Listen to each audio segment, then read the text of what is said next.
This is Chairwoman Jane Lichter. I call to order the meeting of the Board of Education of Baltimore County for Tuesday, April 8th, 2025. This evening's Board of Education meeting is being broadcast through the BCPS online live meeting broadcast and on BCPS-TV, Comcast Xfinity Channel 73, Verizon Fios Channel 34. In order to efficiently conduct this meeting, all voting items this evening will be done by roll call vote. May I have a motion to go into closed session as permitted by the Open Meetings Act as found in the Annotated Code of Maryland General Provisions Article Sections 3-305, B1, B7, B8, and B9 to discuss the appointment, employment. Could you take my cart down? The appointment, employment, assignment, promotion, discipline, demotion, compensation. Ms. Booker Dwyer, you might want to mute. The appointment, employment, assignment, promotion, discipline, demotion, compensation, removal, resignation, or performance evaluation of appointees, employees, or officials over whom it has jurisdiction, or any other personnel matter that affects one or more specific individuals. Consult with counsel to obtain legal advice. Consult with staff, consultants, or other individuals about pending or potential litigation, and conduct collective bargaining negotiations or consider matters that relate to the negotiations. So moved, Pumphrey. Thank you. May I have a second? Second, Stileski. Thank you. May I have a roll call vote, please? Ms. Harvey? Yes. Ms. Chike Kalu? Yes. Ms. Stileski? Yes. Dr. Savoy? Yes. Mr. McMillian? Yes. Ms. Pumphrey? Yes. Mr. Young?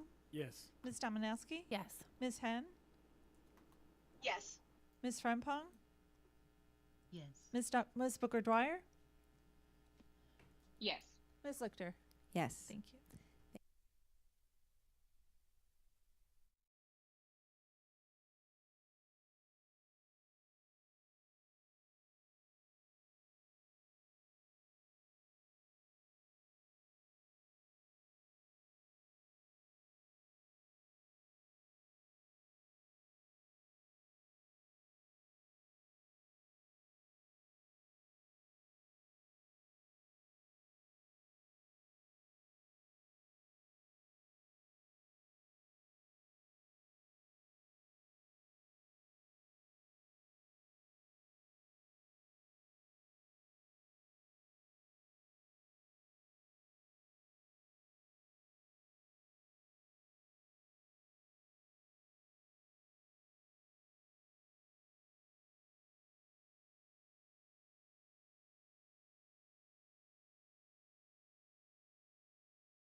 lipstick.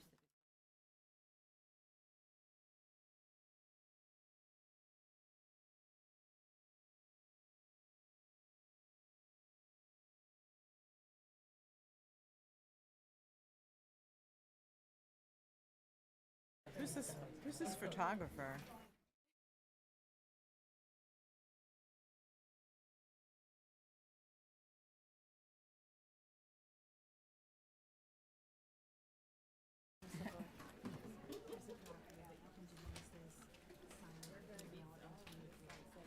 Thank you. Thank you so much.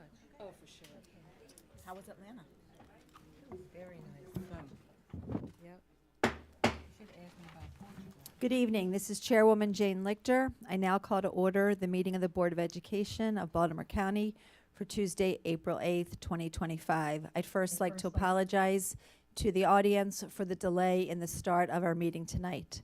So I appreciate your patience and I appreciate you being here. At this point, I invite you to recite the Pledge of Allegiance to the flag to be led by Ms. Chigakalu. We will then have a moment of silence and recognition of those who have served education in Baltimore County. Allegiance to the flag of the United States of America and to the republic for which it stands, one nation, under God, indivisible, with liberty and justice for all.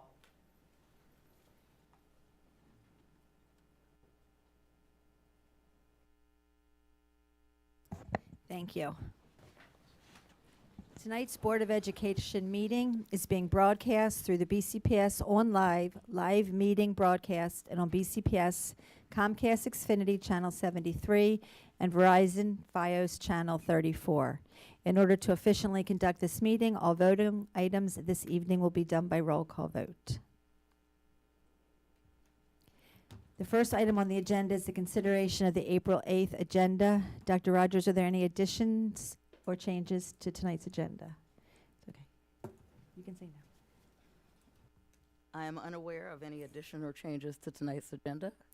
Okay. I would like to make a change to the agenda. I'd like to change the order of the chair's report with the superintendent's report.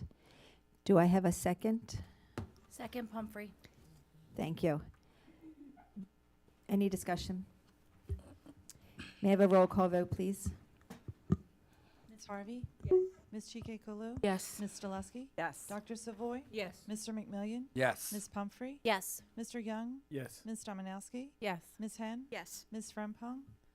Yes. Ms. Booker Dwyer? Yes. Ms. Lichter? Yes. Thank you. The revised agenda is approved. Earlier this evening, the board met in closed session pursuant to the Open Meetings Act for the following reasons: to discuss the appointment, employment, assignment, promotion, discipline, demotion, compensation, removal, resignation, or performance evaluation of appointees, employees, or officials over whom it has jurisdiction, or any other personnel matter that affects one or more specific individuals, and consult with staff to obtain legal advice. Consult with staff, consultants, or other individuals about pending or potential litigation, and conduct collective bargaining negotiations or consider matters that relate to the negotiations. The closed session summary and the open session information summary can be found on board docs under this board meeting agenda date.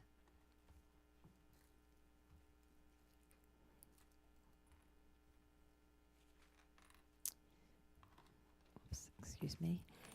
Sorry, the next item on the agenda is personnel matters, and for that I call on Mr. McCall.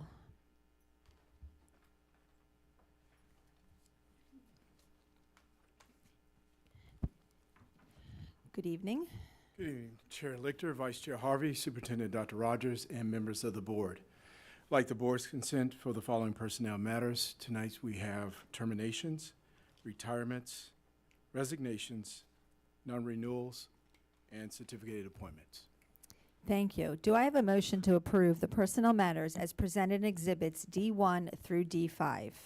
So moved, Chikekulu. Thank you. Do I have a second? Second, Harvey? Thank you. Any discussion? May I have a roll call vote, please? Ms. Harvey? Yes. Ms. Chikekulu? Yes. Ms. Stileski? Yes. Dr. Savoy? Yes. Mr. McMillian? Yes. Ms. Pumphrey? Yes. Mr. Young? Yes. Ms. Dominowski? Yes. Ms. Henn? Yes. Ms. Frempong?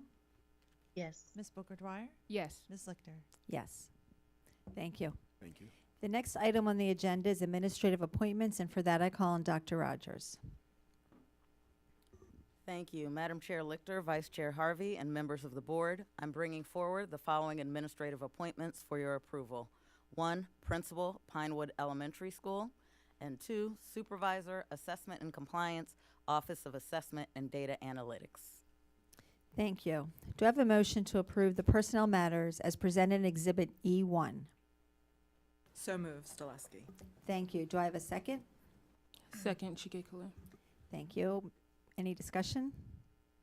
May I have a roll call vote, please? Ms. Harvey? Yes. Ms. Chike-Kulu? Yes. Ms. Dolesky? Yes. Dr. Savoy? Yes. Mr. McMillion? Yes. Ms. Pumphrey? Yes. Mr. Young? Yes. Ms. Dominowski? Yes. Ms. Henn? Yes. Ms. Frempong? Yes. Thank you. Ms. Booker Dwyer? Yes. Ms. Lichter? Yes. Thank you. Thank you. Dr. Rogers. Thank you. Our first appointee is Monica Dillard. Please stand.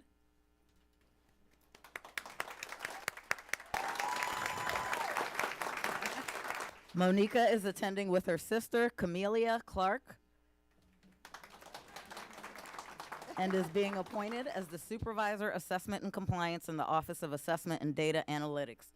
With 20 years of experience with Baltimore County Public Schools, her previous experience includes science teacher at Woodlawn Middle, Windsor Mill Middle, Stemmers Run Middle, and Woodlawn High Schools, assistant principal at Chesapeake High, Owing Mills High, and Pikesville High School, specialist, research in the Department of Research, Accountability, and Assessment, supervisor, transition services in the Department of Academic Programs and Options, specialist, secondary science in the Office of Science, and specialist, college assessment in the Office of Assessment and Data Analytics. Congratulations.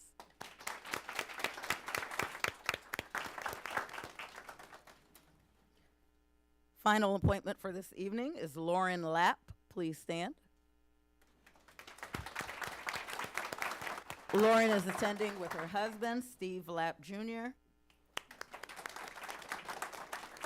and is being appointed as the principal at Pinewood Elementary School. With 18 years of experience with Baltimore County Public Schools, her prior experiences include elementary and kindergarten teacher at Shady Spring Elementary School, mentor in the Office of Organizational Development, kindergarten teacher at Vincent Farm Elementary, stat teacher at Dundalk Elementary in Seven Oaks, elementary teacher at Logan Elementary School, and assistant principal at Padonia Elementary and Pleasant Plains Elementary Schools. Congratulations.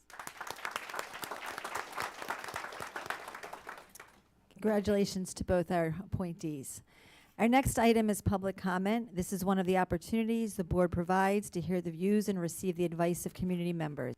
If not selected to address the board, members of the public may submit their comments to the board members via email at boe@bcps.org. The Baltimore County Police Department's Homeland Security Unit and Office of School Safety has recommended safety and security protocols, which are posted in the boardroom and available by board docs and on the board's participation by the public website.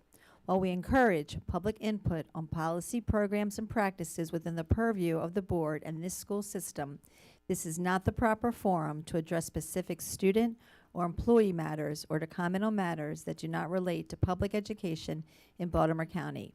Inappropriate personal remarks or other behaviors, such as language that promotes violence against a BCPS employee or that disrupts or interferes with the conduct of this meeting, are out of order and will not be tolerated. Persons who otherwise disrupt or disturb this meeting will not be allowed to continue their remarks and will be escorted from the meeting. Please observe the 3-minute clock, which will let you know when your time is up. The microphone will be turned off at the end of the time or prior to that time at the discretion of the board chair.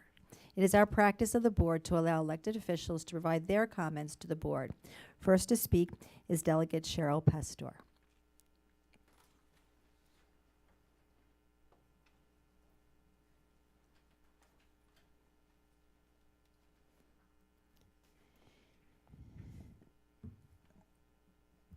Good evening, Delegate. Good evening. Thank you. Good evening, Chair, Vice Chair, Superintendent, members of the board. I really don't know to whom I want to speak, so I'm going to sit like this, because that's how I roll. Okay. So I don't have any paper, which is always dangerous, all right, when I'm speaking and I don't have any. So I'm just going to say that Delegate Phillips, where are you? He's in the back. We've been up for many, many hours because Sonny died was last night. That meant we were looking at bills until midnight. And then we were in Annapolis all day trying to straighten up all the little things that needed to be straightened before we came out of what I sometimes most affectionately call Babylon, which is the Maryland General Assembly.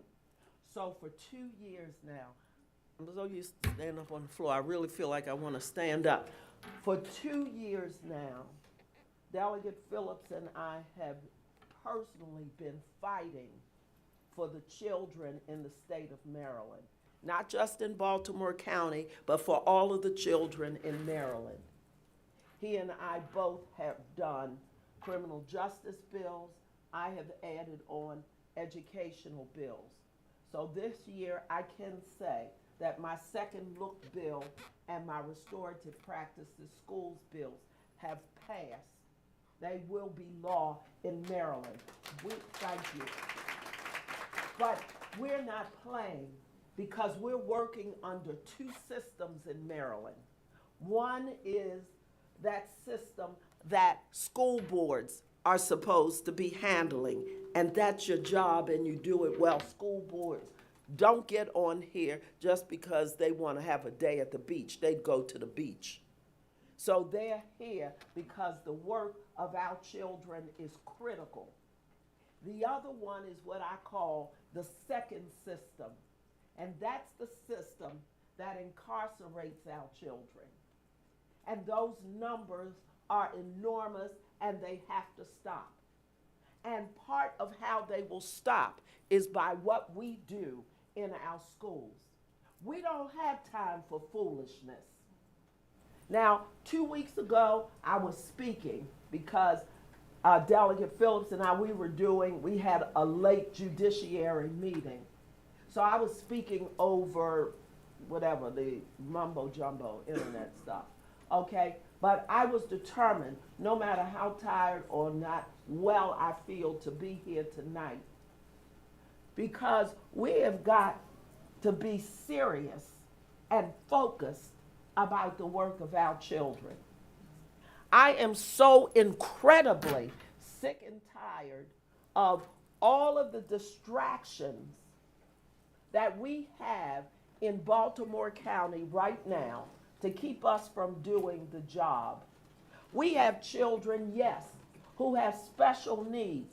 I see Sharon Saroff back there who can get on everybody's nerves. But I love this woman, and when I'm advocating for children with disabilities, when I get stuck, I go to her. And I'm seeing people, all of you out here, who many of you tonight are going to come up here and talk about the issues that you have that need to be addressed. We have children that are living in poverty. We have children in foster care who are not getting the services that they need from the system. And I'm going to do a bill next year about that too. We have children who have needs. They need to be able to read. They need to be competitive. They need to be able to deal with math and all of those pieces. And we're out here, including the media, dealing with stuff that's nonsense. I don't give a daggone where the superintendent sleeps at night. Because I sat on the board when we said to Dr. Williams, we need you to move to Baltimore County. Why? We need you to move to Baltimore County so that we know that you are actively engaged in this county that you are, in which you are serving. I am so sick, Dr. Rogers, of getting emails from you asking us in Annapolis while we're in session to come to one more meeting that you have because you're here, there, and everywhere. I don't know how much more involved you can get. I've asked her, Brenda Stifler, don't send me another email, because if I have to look at another slideshow, another report, or hear her talk again, I will absolutely scream. Maybe I have screamed. So she is everywhere. That is what we want. I don't care how far the apartment is, the house is, the children are, etc.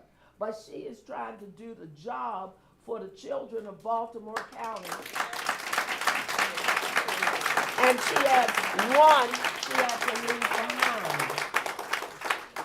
If sometimes the people don't agree with each other up here, all right, you do it with respect, but that's to be expected, because when we're talking about the lives of our children, we don't always sit on the same page and don't always agree. And we all have that right. So come on, folks, we've got to stop this. Let this woman do her job. Let this school board do its job and stop trying to pit them against each other. This is nonsense. It's ridiculous. We just have did she leave? She did. Okay. A brand new principal. We have someone who, Lord knows, has 900 years of background to do assessments and whatever. Okay? So we're trying to get these people. What I say to Dr. Rogers, and look, I'm not a day at the beach. I'm not playing. So I say to her, all those little slides, I hate graphs and I hate slides and all of that, because they don't tell you what you're going to do about whatever it is you're seeing, right? So I keep saying, next time you meet with the delegation, let me say that again. Next time you meet with the delegation, I want to hear about special education. I want to know. Every Monday, I'm about to jump out this chair. Every Monday, my chief of staff and I go out to visit schools. That's what the heck we supposed to do. Okay, that's what we're supposed to do. I don't have to look at the news to know what's going on in Baltimore County. You go out there and be a part of it. So for you parents that are here tonight, thank you for taking the time. Whether we like what you say or not, I'm just happy you're out. Bring a friend, even if they have to stand out on the parking lot. But if we don't, and look, he retired and here he's back. Oh, okay, come on. I've got a plan, a restorative practice plan. We're going to do it. Support this system and what's going on up here. I'm done. Oh, thank you. Thank you for having me tonight. Thank you, Delegate Pasteur. All right, Delegate Phillips, you got a follower. Next on the agenda is Delegate Scott Phillips. This is so unfair. I know. If I had known, I would have switched the order. I'm sorry. You should have done that. Sorry. That's just so unfair. Good evening, board members, and it's a pleasure being with you. Unlike Delegate Pasteur, I'm going to try to stick to a few notes, right? No. You all don't understand. She is the orator, and she has often very quickly become somewhat of the conscience of the legislature. And I love working with Delegate Pasteur, and she's right. We get to see some of the really most challenging situations dealing with young people. I'm actually on the new commission dealing with juvenile justice, and it's hard. The things that we're dealing with every day is hard, and that's why what you do is so important. As she talks about, you are the first system, so that our children don't get caught up in the second system. We're dealing with a lot. This is what I want to say to you. I am a alumnus of Woodlawn High School. So I've grown up here in Baltimore County. My children are alumnus of Baltimore County Public Schools, one of which is now an administrator here in the system. I am really concerned about some of the external distractions, and I want you all to stay focused on your mission. And that's why I'm here today. You heard it from Delegate Pasteur, and so I'm just going to say ditto. As a fiduciary, a trustee, that's what I consider myself as a legislator, we're going to contribute somewhere around $1 billion of Maryland State taxpayers' money to Baltimore County Public Schools. Yes. And that's in spite of, right? We're really not cutting. That's in spite of the challenges that we've had fiscally this year. We've retained our commitment to the blueprint. Yes, there'll be some changes, but we've retained our commitment to the blueprint. And so once again, we need you to retain your commitment to the students. In the midst of everything, the last 24 months, I've really had the opportunity to attend your town hall meetings. And I really want to thank Superintendent Rogers for your transparency, your commitment to answering every single question that comes to you. I want to thank the school board for your ability to select and to work together. And as Delegate Pastor said, it's not always going to be kumbaya, right? That's just, it's not like that in Annapolis either, believe me. You probably see that on the news. But it is just important that you continue to engage your stakeholders. Annually, I've attended the meeting with TABCO and the other union representatives. And I see Ms. Sexton here in the audience as well. And thank you for your partnership as well, Cindy. We appreciate you. It is extremely important, the message that we send to our children. My good friend Elijah Cummings used to say that our children are the messengers we send to the world that we will never see. And you are the stewards of the resources that will make those children whatever they will be in the future. And so I'm going to be short and I'm going to stop there and I'm just going to say, please, please, please stay focused on what's important and don't let the external distractions sway you to make decisions that are not in the best interest of our children. Thank you. Thank you. Our next speaker, we're going to start with school system affiliated, and it's Ramona Basilio from the Baltimore County Council PTA. This isn't fair. Good evening. Good evening. Very, very inspiring and difficult to follow that. You can do it. Good evening, Madam Chair, Superintendent Rogers, and members of the board. I bring you greetings on behalf of the PTA Council of Baltimore, our president, and over 100 units that are represented throughout the district. When we were last here, I had the pleasure of joining Ms. Charlie Green and a good partner and co-friend from Sparrows Point High School, and we spoke about the cell phone policy. I'm here to give a quick update on that. Beginning tonight, actually, we have a movie called Screenagers, which has been updated for 25, which is being shown pretty much over the district. We have central areas. Over 50 schools have been invited to join.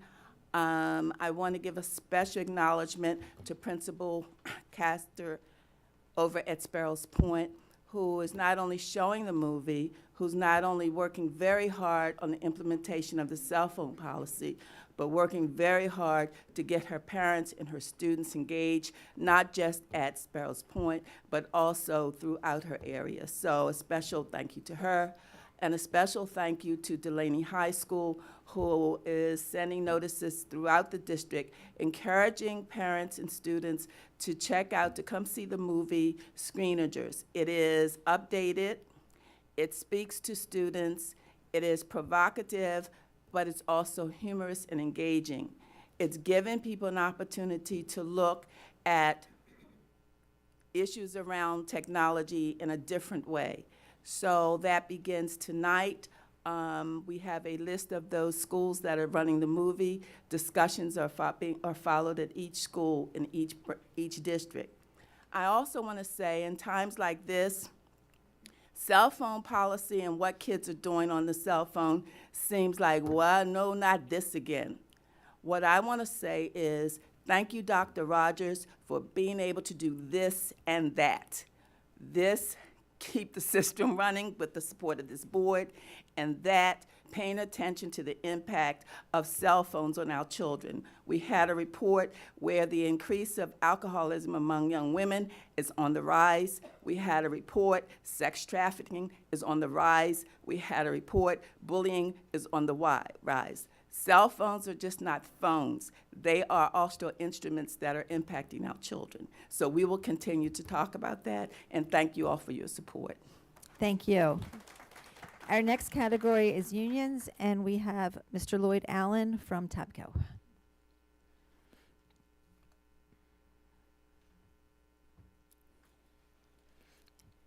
Good evening. Good evening. Good evening, Chair Lichter, Vice Chair Harvey, Superintendent Rogers, and members of the board. Thank you for your time. I'm Lloyd Allen, he, him, speaking on behalf of TABCO with permission from President Sexton in support of stability. Students need predictability and stability. We educators also need stability and predictability in our working conditions to create the best learning conditions for our students. Last school year, BCPS and TABCO entered into an historic 3-year agreement. Employees received a joint announcement from the superintendent as well as the presidents of the 5 unions on December 8, 2023, celebrating the nature of the multi-year agreements, as well as the fact that negotiations were completed within the timelines that are embedded in those agreements. Last year's negotiations recognized that the system and TABCO want to put our energy and focus into supporting our students instead of bargaining every year. We understand that next year's funding is currently at risk. TABCO's members have visited Annapolis to speak with state legislators about the importance of the roughly 45% of the BCPS budget that's anticipated from the state, as well as the other MSEA priorities such as workplace safety. We also advocated at the County Council Town Hall budget hearings, and we thank Joelle Bielski and Allison Myers for doing the same. Yesterday, MSEA President Paul Lemley released a statement that educators appreciate the work of legislators to restore more than $2 billion in funding for our students over the next 4 years, and goes on to say, this session has seen dramatic progress restoring the vast majority of the proposed cuts to our schools. 3 days from now, on Friday, we will know the county executive's budget proposal. I hope that the restoration in the state budget is sufficient for the negotiated agreements to be funded. Part of predictability and stability is knowing that members can pay the mortgage they took on based on the contracts that they signed. When this is threatened, we can't give full attention to the needs of the students because we're busy with our own family and household concerns and fears. If the county executive's budget triggers renegotiations, TABCO will engage members at work sites upon return from spring break so that our member priorities inform the work of our negotiation team. We hope that you, the board, watch this round of bargaining closely and partner with us for the best possible outcome given the increasingly difficult economic outlook. We look forward to the next celebratory joint announcement from the superintendent and the union presidents, hopefully that the budget has been funded and the contracts are safe. But if need be, then that we were able to meet at the table, comb through the budget, and identify a way forward, both for this coming year and also looking ahead and keeping our negotiated agreement intact in 26-27, as that would Thank you. Thank you.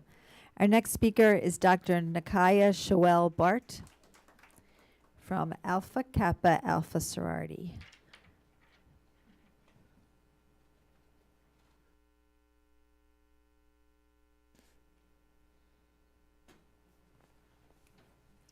Good evening. Good evening. Good evening, Chair Lichter, Vice Chair Harvey, board members, and Superintendent Dr. Miriam Rogers. My name is Dr. Nakia Shoel Bart, a pediatrician and president of the Alpha Kappa Alpha Sorority Incorporated, Upsilon Epsilon Omega chapter, proudly serving the Baltimore County community for over 30 years. As a longstanding BCPS community partner, we appreciate the opportunity to speak before the board again in support of the outstanding progress and accountability data that BCPS has demonstrated, and to advocate for continued prioritization of student success programs to facilitate continued gains. During the last board meeting, we highlighted that under the leadership of Dr. Rogers, BCPS has remained one of the best school systems in Maryland and one of the top 5 school systems in the country. Success metrics include improvements in chronic absenteeism, reading and math levels, and graduation rates. As a pediatrician and advocate for child health and well-being, I am well aware that improvements of this magnitude are no small feat, particularly given the tremendous challenges that the COVID-19 pandemic presented for children and families across the globe. I also recognize that advancements at this level necessitate collaboration and a unified approach. So we extend gratitude and applaud all BCPS staff, counselors, educators, resource personnel, students, and families for working together towards achieving this remarkable progress. Our children are our future, and we want to continue to prepare them to be competitive in this global market. As BCPS stakeholders, we, the members of Upsilon Epsilon Omega Chapter, remain committed and inspired to partnering with BCPS to design and deliver programs of excellence and opportunity to the students of Baltimore County. Thank you. Thank you. Our next speaker is Marietta English from the Baltimore County NAACP.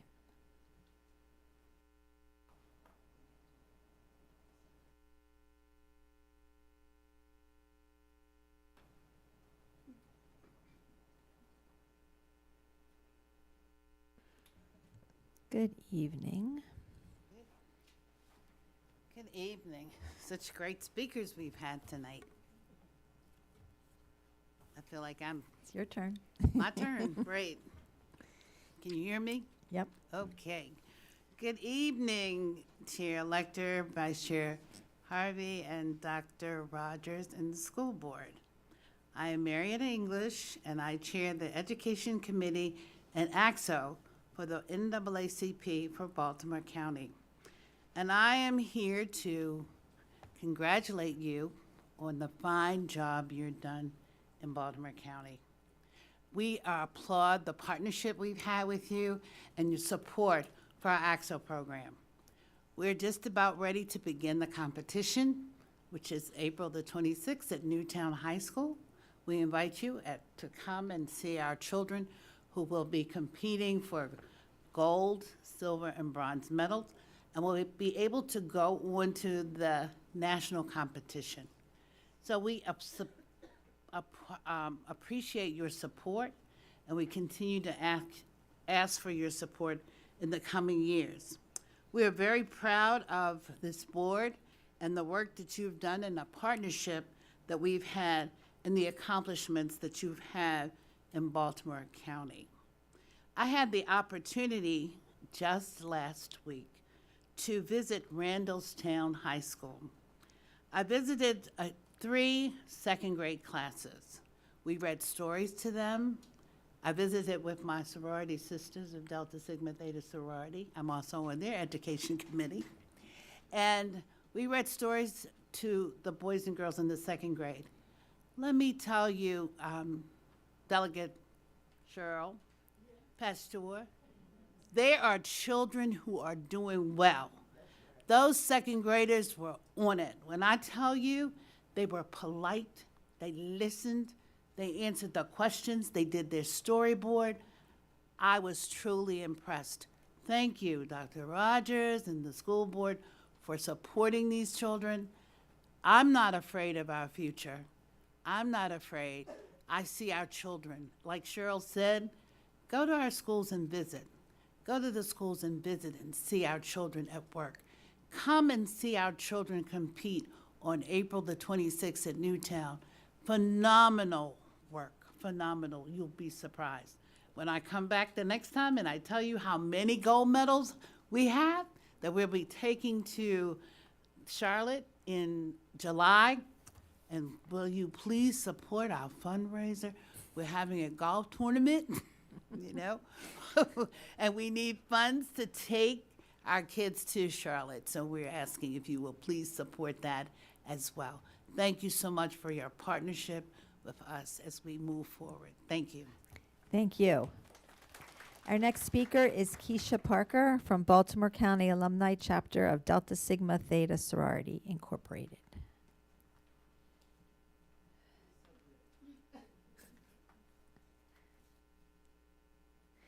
Good evening. Good evening. Greetings, Chair Lichter and Vice Chair Harvey and board members and Superintendent Dr. Rogers. My name is Keisha Parker, and I'm the third Vice President of the Baltimore County Alumni Chapter of Delta Sigma Theta Sorority Incorporated. Our chapter president is Lisa Danicho. Our chapter service area is Baltimore County. We have served families and students of Baltimore County area for the past 41 years. We want families and students to know that we provide scholarships to students. In just the last 5 years, we have awarded over $222,000 in scholarships and support to our students. Our scholarship awards may range from $500 to $2,500 per academic year. We have 3 premier scholarships. LEAD Scholarship was established, a renewable monetary award to assist students with their educational expenses while attending accredited historically black colleges or universities for up to 5 consecutive academic years. The Memorial Scholarship was established to commemorate the memory of BCAC members who have made significant contributions to the community. This scholarship is intended to help supplement 1 year of expenses incurred while a registered student attends a college or university. The Quest Scholarship is intended to assist adult community college or Baltimore County students who are seeking an associate degree or certification that will enhance their career and educational goals. The deadline to apply for the first 2 of these scholarships is April 15th, 2025. Students and families may access our scholarships on our website at www.bcacdeltas.org, and our scholarship is in the BCPS Zello. We thank Dr. Rogers for her leadership and for ensuring students have access to scholarships. We are here as a partner to BCPS and look forward to our continued service to families and students of Baltimore County. Thank you for your time. Thank you. Our next speaker is Lynn Lawings from the Continental Societies of Baltimore County.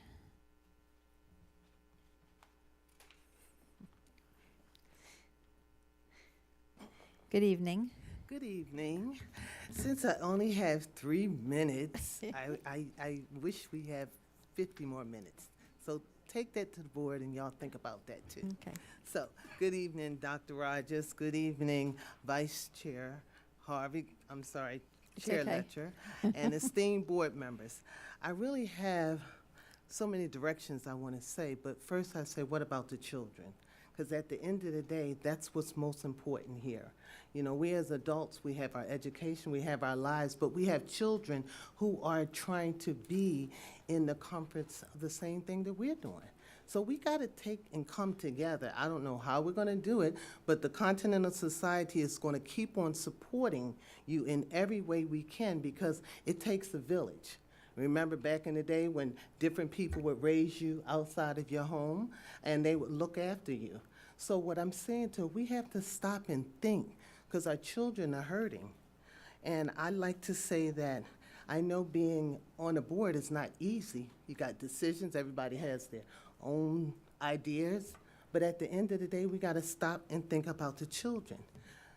I want to thank Dr. Rogers for giving us the opportunity to partner with Baltimore County Schools because it is an honor.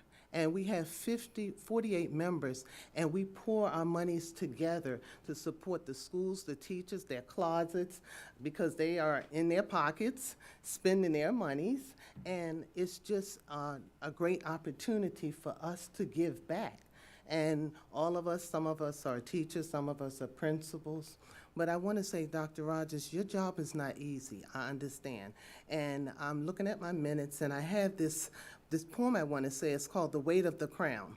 In silent rooms where choices sleep, a leader walks the climb is steep. No crowd to cheer, no lighted stage, just quiet storms and inner rage. The path is forked, both sides unclear. Each step is laced with doubt and fear, but still they stand. Through knees may shake, for every soul a stand they take. The easy road, it tempts, it calls, but honor doesn't live in halls. Where comfort wins and truth is bent, it lives where sleepless nights are spent. A heavy yes, a painful no, they carry what the rest won't know. To lead is not to please or boast, but bear the weight that matters most. So when the fire tests the clay and all the light seems swept away, the strongest lead, not just with might, but with the heart that dares what's right. So Dr. Rogers, continue to do what's right. Continue to think about the children. And board, continue to support her so that we can see the smiling faces of the children, and so all of the community organizations out here can support. So thank you. Thank you. Next are our individual citizens and student groups, and our first speaker is Forsyth Ongambe.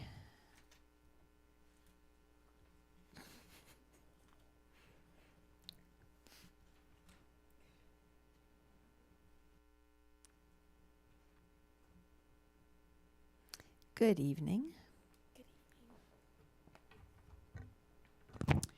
Good morning, Madam Chair, Ms. Lichter, Vice Chair, Ms. Harvey, Dr. Rogers, student member, Ms. Chike Kalu, members of the board, and BCPS students. My name is Forsyth Ogumbe, a junior from Eastern Tech, and I'm incredibly honored to speak with you today and formally introduce myself as a finalist for the position of the student member of the Board of Education for the 2025 to 2026 school year. Today, I did not come before you as the Vice President of the Baltimore County Student Councils.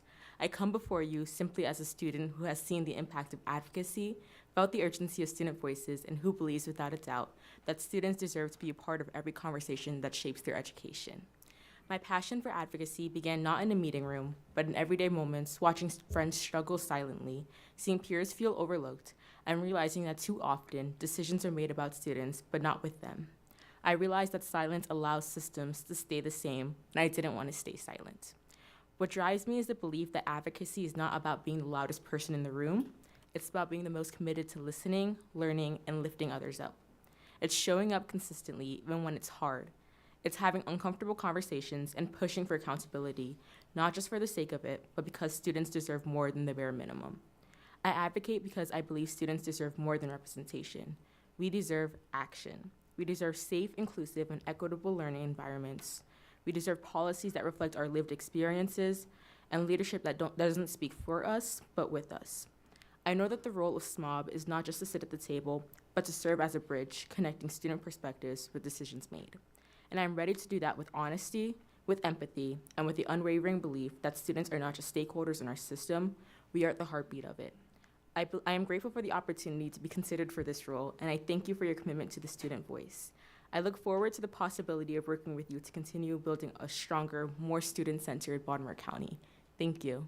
Thank you. Our next speaker is Mr. Clifford Collins, and I believe is virtual. Mr. Collins? Good evening. Good evening. Chairman Yep, Lichter, we can hear you. Chair Harvey. Can you hear me? Yes. Also, again, greetings, Chairman Lichter, Vice Chair Harvey, Superintendent Rogers, and members of the board.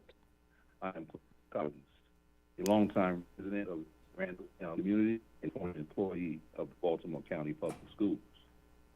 I come to you this evening to publicly recognize Ms. Juana Hinton, a mathematics educator and faculty advisor, along with 11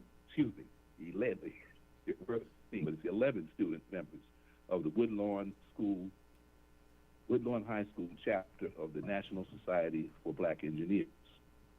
Student members included are Quentin Brooks, the chapter president, Janet to the fourth, John Lomo, Go Heredia, King, Abel Ajazi, Samuel Ajazi, and Ava, which was March 14th.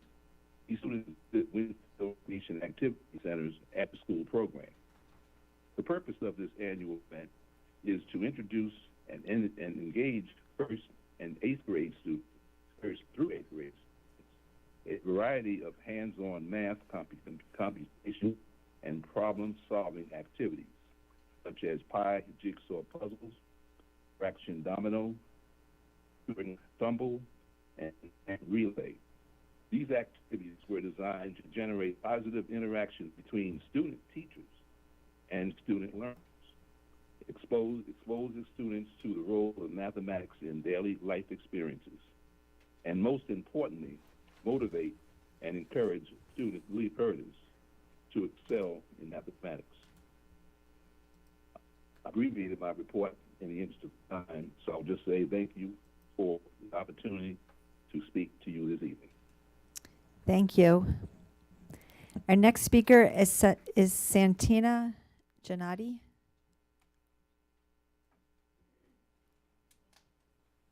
Good evening.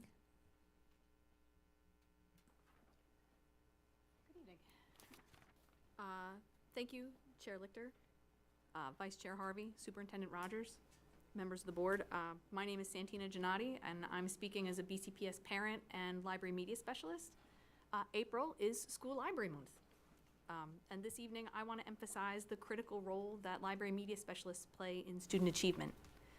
Here in BCPS, we are fortunate to have a nationally recognized and award-winning Department of Library Media Specialists. Research is clear. When students have access to a strong school library program led by a licensed media specialist, they perform better academically. Research has consistently shown that schools with strong library programs and full-time licensed librarians teaching within their standards see higher test scores, better reading comprehension, and improved overall academic performance. In 2022, the Every Library Institute cited 60 studies connecting the work of school librarians to student gains in standardized test scores across subjects. In 2023, a Missouri study found that schools with at least one full-time library media specialist had significantly higher state assessment proficiency rates across English, math, science, and social studies than schools with part-time or no school librarians, a correlation that was statistically significant over 9 years. A Pennsylvania study with similar findings ties testing gains specifically to media specialists teaching information literacy skills more than 20 hours a week. And even more compelling are the number of studies that correlate the work of school librarians to higher test scores across subjects, findings that persist even when controlling for socioeconomic status. And according to data compiled by MSDE in 2023, BCPS library media specialists alongside school librarians statewide spend 45% of our time teaching information literacy skills. On the secondary level, that instruction is in collaboration with content area teachers in accordance with Board Policy 6200, supporting student achievement by collaborating, co-teaching with classroom teachers in integrating information and technology literacy skills into the content curriculum. School libraries and media specialists are necessities that are statistically interwoven with student successes. For School Library Month, let's celebrate BCPS's commitment to our school libraries and our students' access to a full-time library media specialist.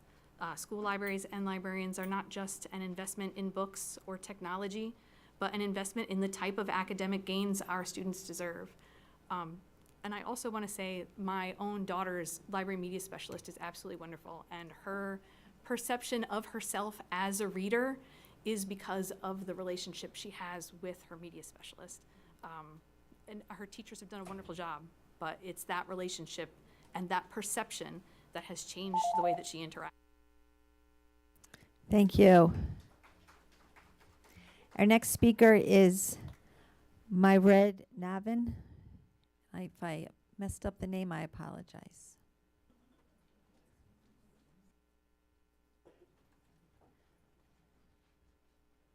It's a tough name. Okay, thank you. Thanks for your grace. Okay. Good evening. Good evening. Thank you, Chair Lichter, Vice Chair Harvey, Superintendent Rogers, and members of the board. My name is Myred Navin, and I'm speaking as a BCPS Library Media Specialist and a BCPS parent. In celebration of April being School Library Month, I would like to highlight tangible evidence that has been compiled to showcase the positive impact that licensed full-time library media specialists have on student achievement. The connection between high-quality school library programs and reading and writing scores is no secret.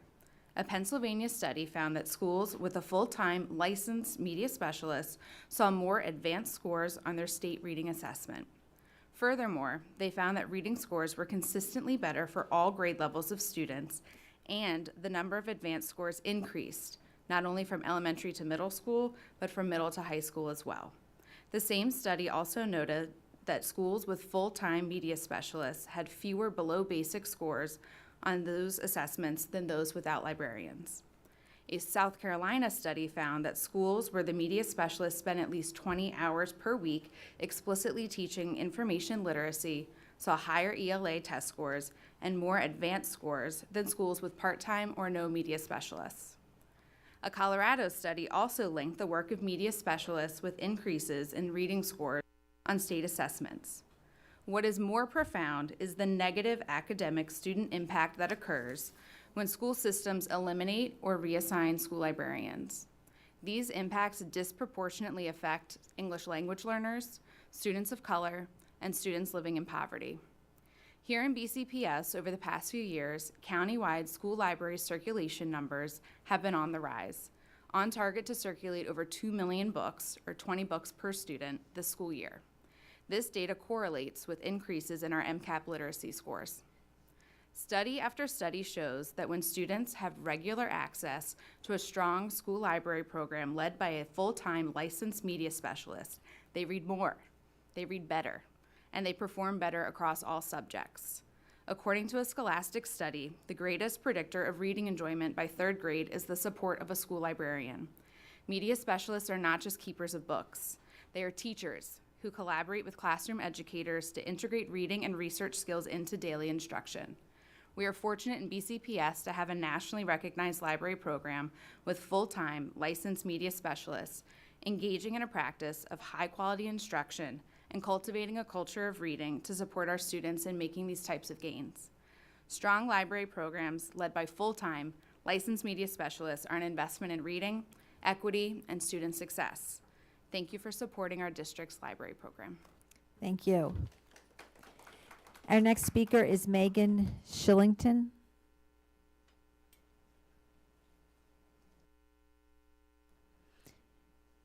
Ms. Shillington? Okay, which means that we have one opening. So I'm going to the waiting list, and the first person is Ms. Sharon Serhoff.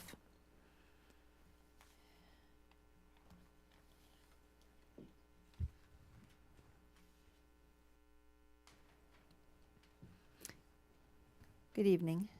Good evening, Chair Lichter, Dr. Rogers, Vice Chair Harvey. For those people who are in the audience who don't know me, I am Sharon Serhoff. I am a special education advocate, and I've been coming to this board meeting for many years. April is Autism Acceptance Month. I have a child of 25 who is on the spectrum. I want to tell you a little bit about the importance of school psychologists, whose jobs we find on the line right now. School psychologists are responsible for making sure that students, not only with autism, but students with all kinds of disabilities, get qualified for special education services and help teachers and other team members find out what services these kids need. School psychologists also provide services to specific students who may have problems processing, understanding, being around children. Anybody who knows my son thinks he's an angelic little kid. He's not. And he wasn't when he was in school. He used to hang out underneath tables. He used to throw desks across the room because he couldn't communicate. A school psychologist helped him to process better his environment. And now he is attending a college, and he already has his associate's degree. Right now, I have students whose IEPs are going to be out of compliance because their school psychologist isn't going to be available over the summer to give them the services they require as an essential life skill. What's wrong with that picture? We're talking about code of conduct tonight. Part of knowing and understanding code of conduct is being able to be in a comfortable environment, and that school psychologist has a part in making sure that happens. Thank you. Next is public comment on board policies. As a reminder to speakers, comments should be related and limited to the policy. Our first speaker for Board Policy 5550, Student Behavior Code, is Ramona Basillo.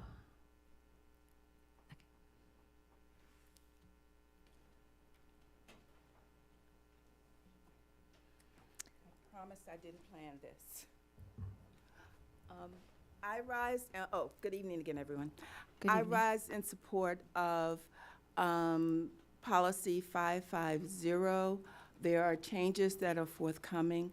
But before I get to that in the brief time that's mine, I want to comment on a couple of things. Related to Policy 55. It's related to Policy 55.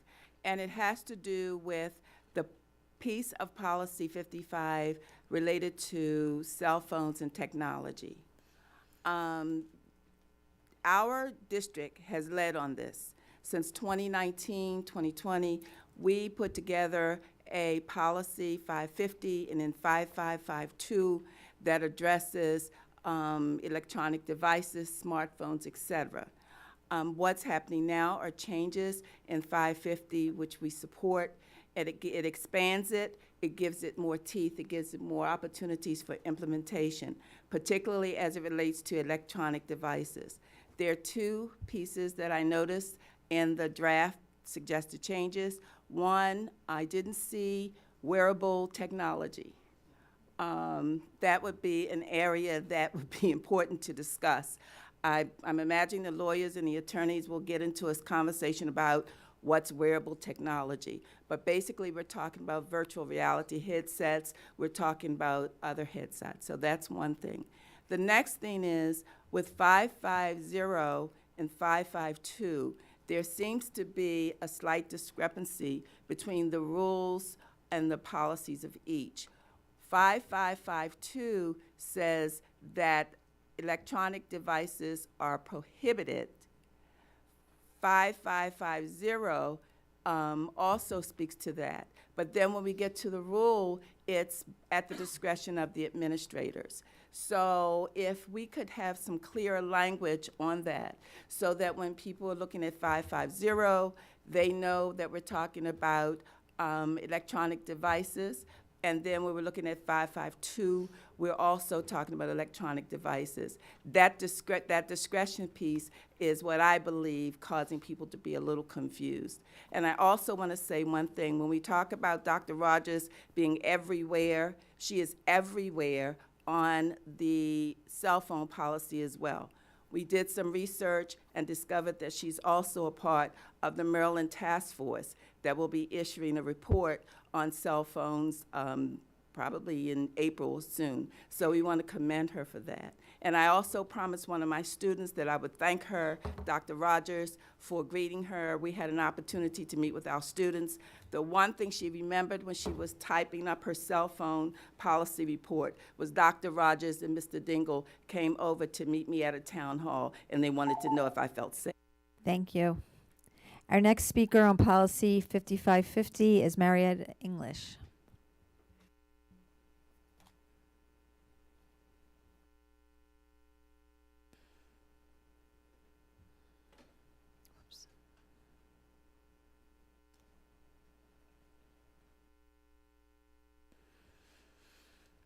Hello.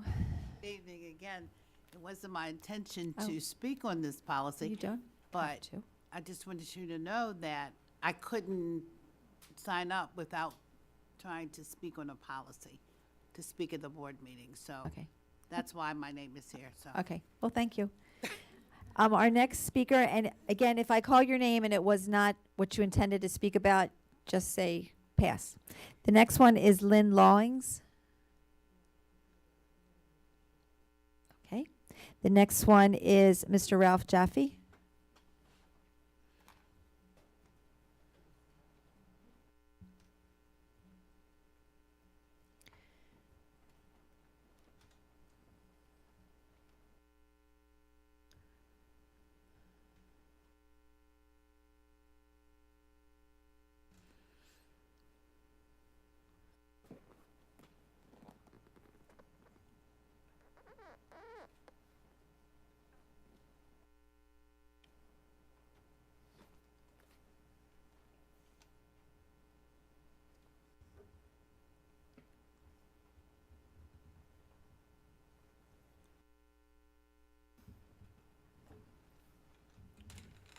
Good evening. Good evening. I'm not ready yet. Just give me a second, please. Okay, thank you. Ladies and gentlemen, I want to talk about the problems of discipline in the Baltimore County school system. But to be fair about this, I think this could apply to any public school system in the country. Violence has increased. Disrespect for teachers has increased. There's some serious problems with students today, especially troubled students. And I'm reminded when I first started teaching back in 1964 at Ridgely Junior High School in Lutherville, Baltimore County, my first PTA meeting, a parent comes to me, my first year in teaching, says, "Mr. Jaffe, I don't understand. I have two sons. One is doing very well in your class, but another one is totally lost. What am I doing wrong?"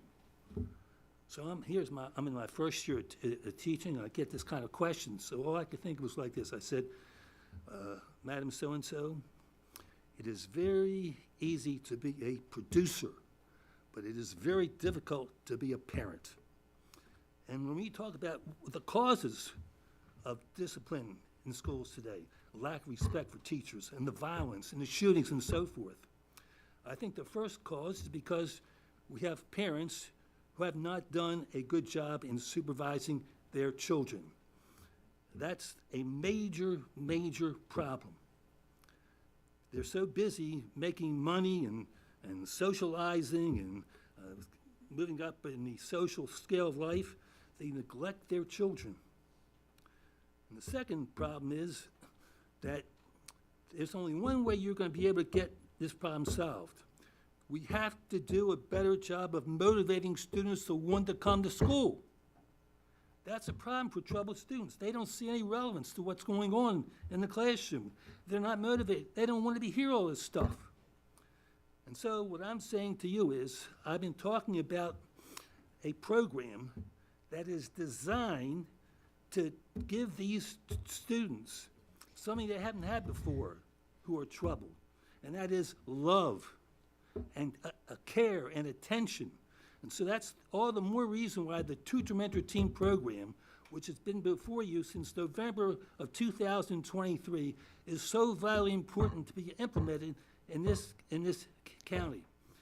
And the way it works is we have Mr. Jaffe, this is about the policy. Do you have suggestions about the I'm the talking writing? about, excuse me, the problem is that the students are not getting motivated. How can they be disciplined properly if they're not being motivated to come to school in the first place? That's the whole problem here. You're spending too much time on policy, but not enough time on motivating students who want to come to school. And that's what this program of mine is all about. Thank you. Our next speaker on policy 5550 is Sharon Serhoff. Ms. Lichter, Yes, Mr. McMillian? I had a motion. Can I make a motion? During comments on the board? Related to Mr. Jaffe. Oh, you have a question?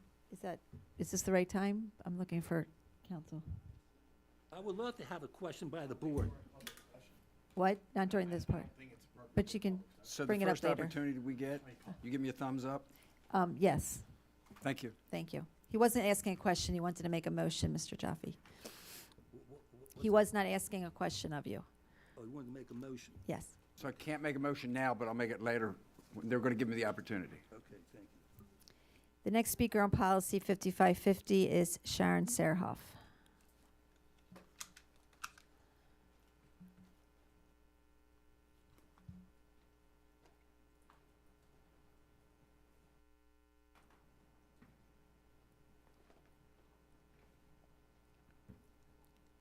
I understand and appreciate how distracting cell phones can be in the classroom. But cell phones also do play a very important role for students with special needs, and I think that that needs to be considered when we're changing a policy and putting in information about the cell phones. At the beginning of the school year, I had an IEP meeting, and one of the things I found out was that the student in question was using her cell phone to take pictures of her notes.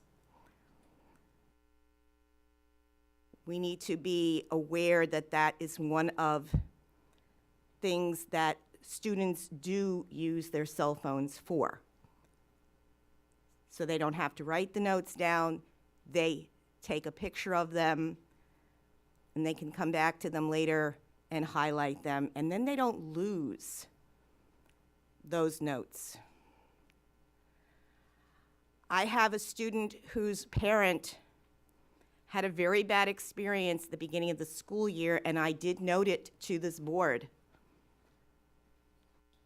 And there's been several occasions with this student concerning security where the school did not know where she was. And the only way the parent knows where she is, and this is a high schooler, is that she has her cell phone available to her so that she can message her child and make sure the child's in class, because the child does have an attendance problem. Yes, they are distractions. They are also tools to help our children be engaged, get them into the classroom, and keep them from being absent. So I just want the board to take that into consideration when they're making a policy, that it's not just a distraction, it's a tool, and for some people, it's a necessity. That's what I have to say. Thank you. Thank you. Our next speaker on policy 5550 is Rebecca Frager.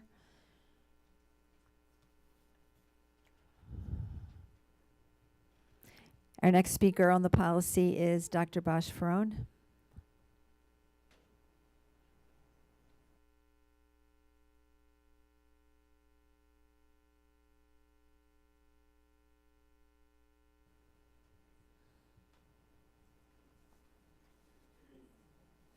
Good evening. Good evening to all. Kudos to the law office and PRC for making a 14-page policy. However, I have a little bit of concerns. Page 1, line 9. Page 1, line 9 to 11, the policy says providing a safe and secure learning environment, etc. I agree with that, but I think it would be better for you to consider saying the board is focused on effective and efficient education in a safe and secure environment.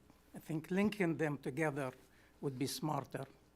Page number 2, line 2830, talks about positive behavior and talks in line 29 about changing the inappropriate behavior. So here is the thing. Positive behavior and inappropriate behavior are elastic words. They can easily be abused or misabused. And I think you may need to elaborate on that.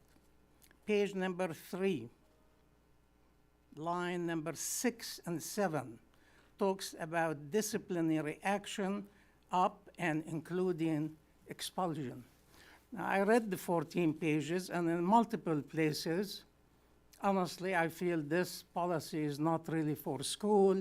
It is for a prison or maybe a United States Army training camp or something like that. It has so much power in it as far as punishment. And I think that power is mostly in the principle, and I did not really see any safeguards against abuse or misuse of that. Then page number 4 talks about culturally responsive something, talks about culture. So culture is elastic word. How do we define it? The policy, 14 pages, doesn't really have definition on it, and I think it would be worthwhile to define what do we mean by culture, and that we, as a school system, we protect all cultures, because when I read it, I kind of think that one culture is better than the other, even though the words doesn't say it as clear as that. In page number 15, compliance, the superintendent. Thank you, Dr. Fern. And our last speaker on policy 5550 is Felicia Lorenz.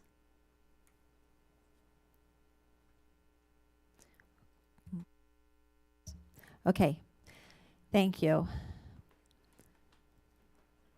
Thank you to all our speakers tonight, the ones that are still here. Thank you very much for being here, and again for your patience for the delay. The next item on the agenda is the chair's report, and that is me. The board met in closed session this evening to discuss the findings in the April 1st report we received from the Office of the Inspector General, as well as to address allegations and misinformation that have circulated in the media since the report's release. As this is a personnel matter, it was appropriately addressed in closed session in accordance with the Open Meetings Act. During the session, Dr. Rogers responded to all questions from Board of Ed members and provided factual clarifications to counter inaccurate narratives that have emerged. The board also received advice from our attorney regarding contract and other legal issues, which is likewise an appropriate topic for closed session discussion. Dr. Rogers' contract, which began in July 2023, required her to establish residency in Baltimore County by June 30th, 2024.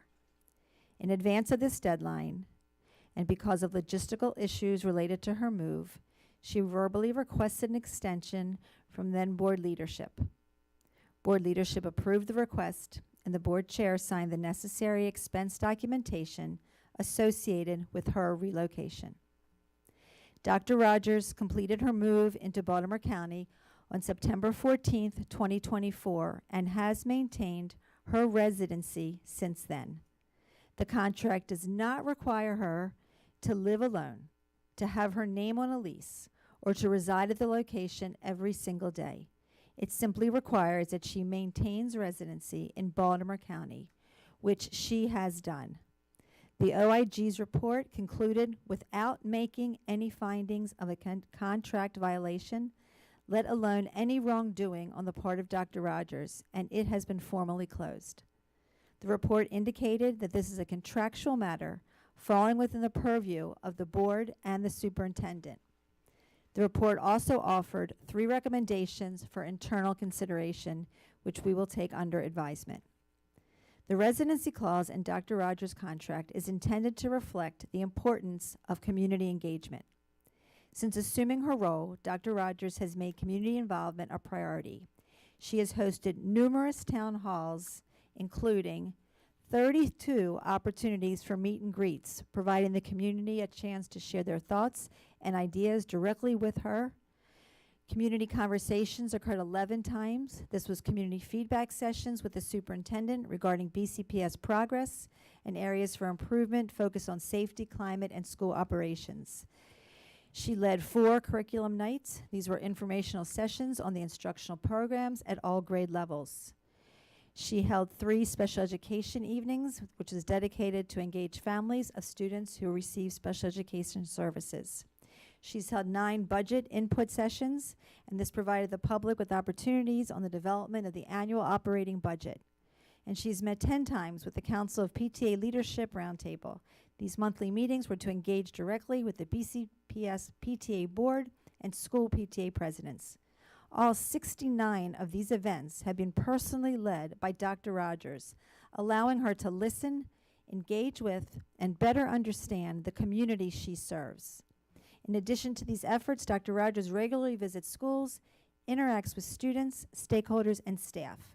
Dr. Rogers has gone to Annapolis and Washington 19 times on behalf of Team BCPS during the last year and a half.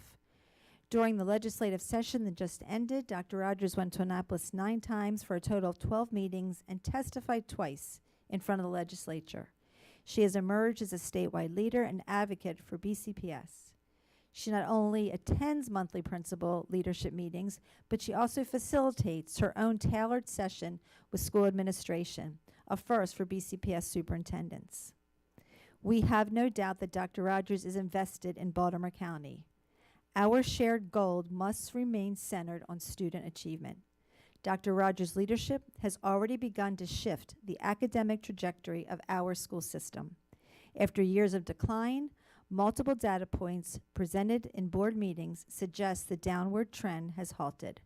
Early signs of improvement are evident, including BCPS having the highest percentage of improvement in reducing chronic absenteeism in the state of Maryland. And this improvement is across all levels, zones, and student groups. The graduation rate for the class of 2024 increased by nearly 1 percentage point to 85.4%, nearly double the amount of improvement from the previous year's rate, and our dropout rate decreased for BCPS students. 38 of our schools received an increase in their overall star rating in the MSDE report card. Our system has the greatest number of 5-star schools, the highest rated high school, and 2 of the highest rated elementary schools in Maryland. While we acknowledge there is still a long journey ahead, we are moving in the right direction. We must continue to focus our collective efforts on supporting students and ensuring that every child in Baltimore County has the opportunity to thrive. Thank you. Our next report is the superintendent's report, and for that I call on Dr. Thank you. Board Chair Lichter, Vice Chair Harvey, members of the board. I want to begin by acknowledging last Wednesday I sent a message to Team BCPS. Nothing about that message has changed. I am a Towson resident. I'm also a mom and a professional. I will talk about professionalism first because it's easiest. First, I did my homework before I took this position by consulting with law enforcement to make sure that we had parameters around my personal safety in this role and making sure that I would act under the direction of law enforcement.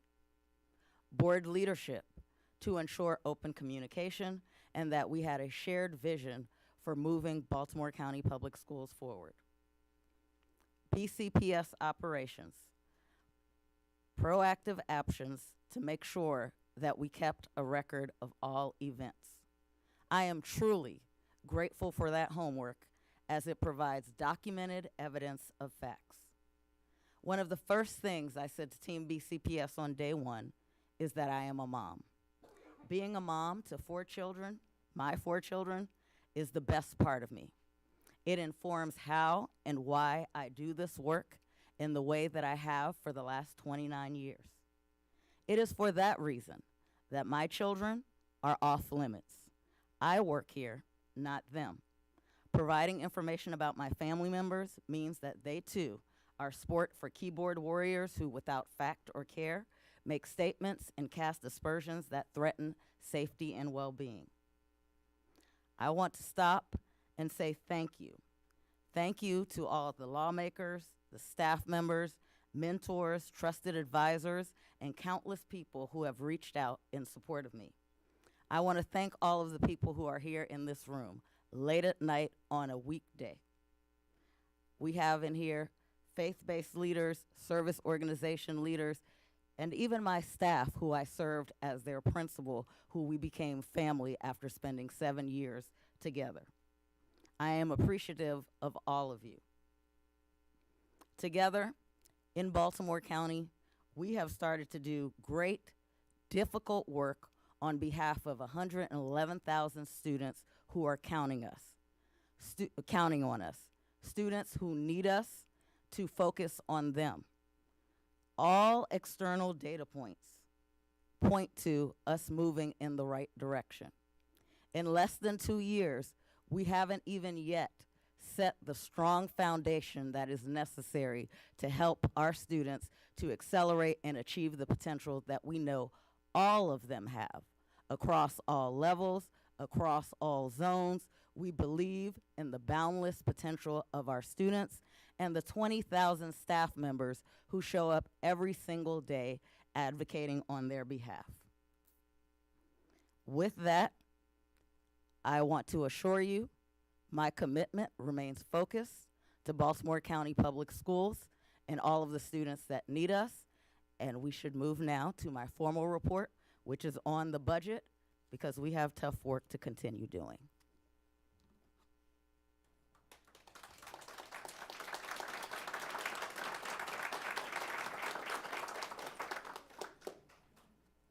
Thank you. So this evening, I do want to provide a brief update on the FY26 budget and discuss next steps. This slide has been shared before with our community members. We started sharing it last year when we were anticipating the ESSER funding cliff, and we've also shared it this year with central office staff, school leaders, as well as families and stakeholders. This slide is from Georgetown University, and it identifies the specific steps that school systems in particular take when addressing significant budget needs. Everything that has been highlighted in green are those steps that we have taken as a school district. We have frozen hiring for 2 years in a row. We have permitted contracts to expire so we can renegotiate better terms. We have, with the permission of the Board of Education and county government funders, used our fund balance, trimmed contracts, cut central office administrative positions. Last year and this upcoming year for the FY25 and 26 budget, we have squeezed supplies and any and all non-labor expenses so that we can free up much needed revenue. And last year, consolidated departments.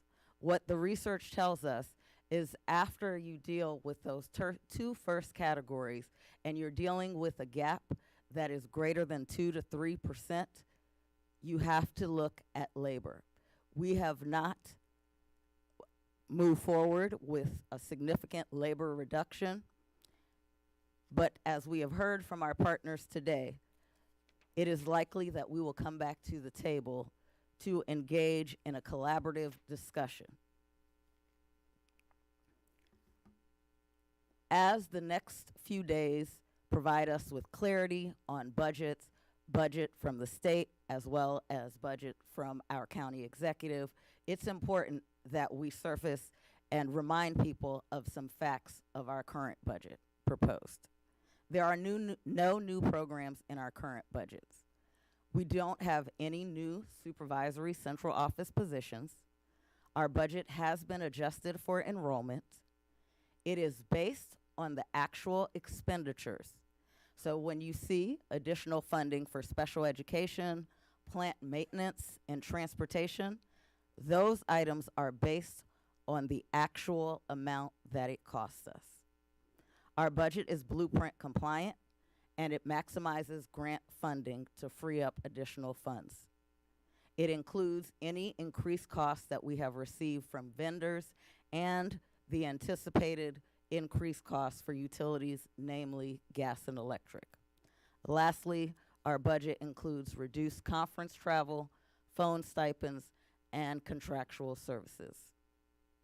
We have heard and have received questions from our stakeholder about the 2021 efficiency study that was a major investment from the county government 4 years ago. It's important to remind everyone we do have a public-facing dashboard where everyone can go and refamiliarize yourself with the meeting notes, the agendas, as well as our final report. There were 197 recommendations in that report. 193 of them had a final outcome. For the purposes of our time together, I will focus on the 19 items that were marked no. Out of those 19 items where Baltimore County Public Schools did not accept the recommendation, 7 of those items were process recommendations, meaning a change of a name of a department, moving a position to a different location. They did not carry a fiscal note. We had 4 items that came with increased costs. For example, add another position in a specific location. 7 of those items reflected savings, and 1 item was outside of the purview of Baltimore County Public Schools. Specifically, it spoke to the county government requirement for a sleep study for particular employees. Out of those 7 items that were referring to savings, I want to provide the public with a current status. 2 of those items were completed in FY25. 2 of those recommendations remain a no, specifically 3.11 and 8.17. And the remaining 3 are already included in the FY26 budget. And so this information is important for us to share with the public so that there is widespread understanding that the majority of the report was implemented in 2022, and there are not a set of savings recommendations that remain in that report for implementation in BCPS. We have also heard a lot of feedback around central office. I think it's important for us to ensure that everyone understands who central office is and what central office does. Central office employees are the backbone of Team BCPS. We are unable to successfully facilitate school system operations without people who do the work. Payroll is central office. Managing day-to-day transportation is central office. IT is central office. Human resources is central office. Facilities is central office. The support that we provide directly to schools on a daily basis for our students comes from central office. Specifically, if you think about special education and transportation, the people that go out to buildings to consult with staff members to provide additional support, the people that go out to ensure that the millions of dollars that are invested in curriculum, that we're actually teaching those curricula to our students with fidelity, that's central office.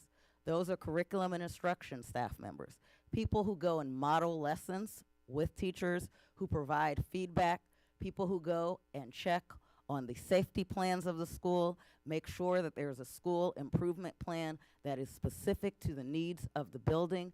Those are staff members in the Department of Schools who work in central offices. Without central offices, there is no ability for us to monitor, implement, or enforce our compliance and reporting requirements. There is no funding that we receive, whether it is from the local government, state government, or federal government, that does not require monitoring and compliance. All of those reports are completed by central office staff members. And lastly, we do not have any provisions in our negotiated master agreements, and all of them are listed because we have members in central offices that work in all of our unions that allow us to simply abolish all positions that exist at the central office. not to mention that would be detrimental to our students and the functioning of the school system. We have heard feedback or questions about whether or not we have actually made reductions. Some of the feedback has come from an MSDE report across all 24 school systems that detail specific supervisory positions at the central office level. When we checked in with our neighboring counties to find out what positions they included in their reports compared to the positions that we included in our reports, we learned that we included positions that were not included in other school systems. Whether we were talking about operations positions, facilities positions, et cetera, those were included in our count. And so our human resources team has worked directly with neighboring counties to find out what's included to make sure that we have an apples to apples comparison moving forward. With that being said, we also acknowledge that Baltimore County Public Schools did have a larger central office team. It's important to note over the last 2 fiscal years, we now have the smallest cabinet among medium and large size school systems in Maryland. That is the executive leadership team. Over the last 2 fiscal years, we have been able to abolish 70 central office supervisory positions. This has not been easy. This has been difficult, and in consultation with division leads, with department chairs in central offices to find out what is the work that is being done, where we can reduce inefficiencies and move forward. 5 of those positions were vacant in FY25 and 2 in FY26. This is a very difficult 24% reduction over 2 fiscal years that has us maintaining staff members that we need for optimal services and support of our students and schools. It's also important to note and put on the public record that these reductions have included positions at the chief level, executive director level, directors, coordinators, supervisors, and specialists. When we look at supplies and non-labor expense reductions over the last 2 fiscal years, we have reduced significantly in supplies and materials to the tune of $14 million reduction. Conference fees are reduced by 79%. Our travel is reduced for the upcoming year by 85%. The only travel remaining are travel where we have contracts that require us to participate. Cell phone stipends are reduced by 42%. Every line item of our budget has been reviewed and analyzed no fewer than 5 times for all possible reductions that will not harm our students. And the reductions that we have made to schools, the non-salary reductions of 10%, informed directly by the voices of our principals at all levels, and the alignment of counseling department chair and psychologist positions with student schedules and needs, ensuring that we have made provisions that allow for ongoing work in the summer to meet the needs of our students, analyzing the data and what our needs have been for the last few years. None of these decisions have been taken lightly. None of them are easy. Baltimore County Public Schools is not in a different position than any other school system across the state. We have tried to be as thoughtful and intentional as possible as we made these difficult decisions. We have been asked about information on class sizes, and we have completed an impact analysis. This slide reminds everyone that for the FY26 budget, we allocated position based on our current allocation ratios. We all know neighbors in districts that surround us, And we know that in many districts, class sizes are much larger as a rule. Class sizes are larger, particularly in our elementary schools, as an exception, and we would like to keep it that way. But to provide people with information about the impact of class sizes, we provided the data that's on this slide. We anticipate the need to hire 600 teachers this upcoming year based on retirements, on relocations, on resignations, on promotions. The table that you see on the bottom identifies fewer teachers that we would hire if we would increase those class sizes by those specific numbers on this slide. Again, we are not advocating for large increases in our class sizes. We want to make that clear, but we wanted to provide the information that was requested to the general public. And lastly, our next steps. State budget has just shared information about the blueprint we are assessing for local impact. We continue to receive on a regular basis federal funding updates, and we will continue to assess any and all fiscal impact to Team BCPS and share that information as it is received.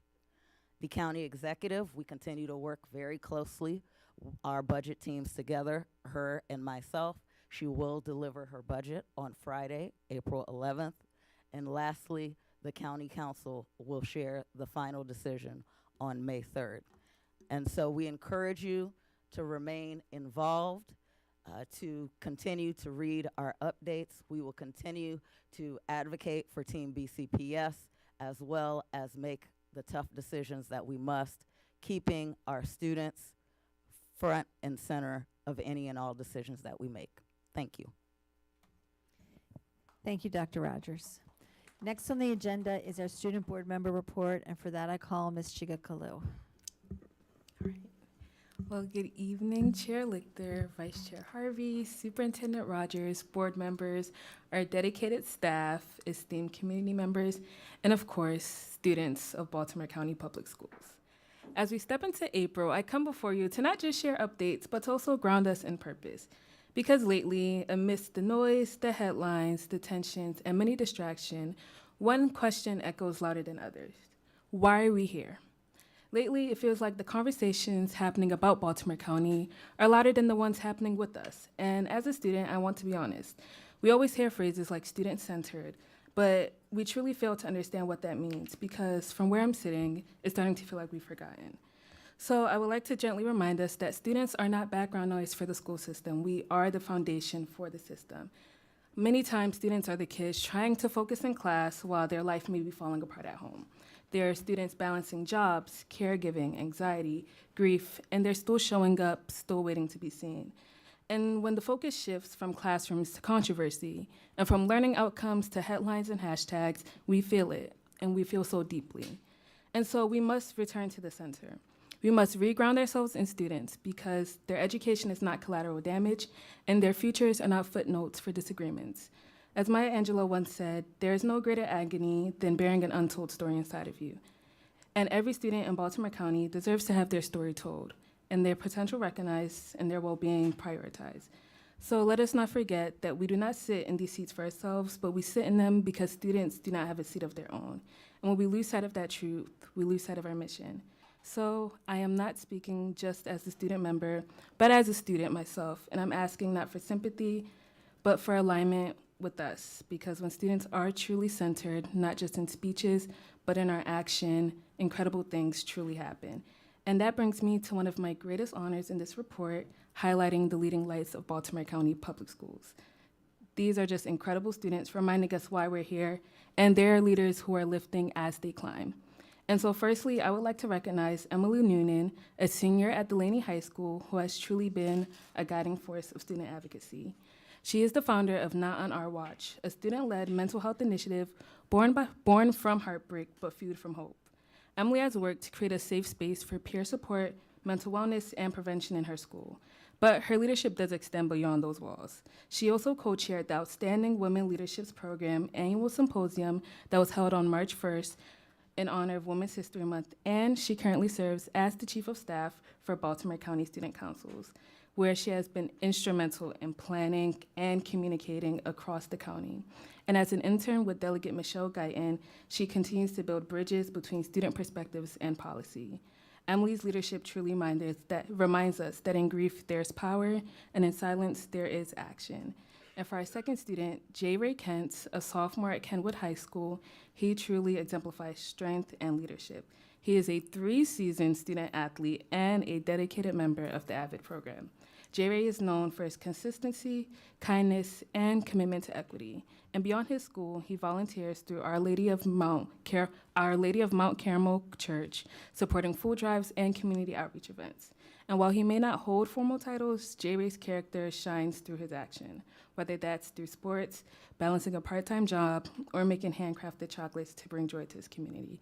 And I did not say that, his principal did, so he's a great student. And I would like to also shout out, just in recognizing student achievement and in celebrating the work students have been doing.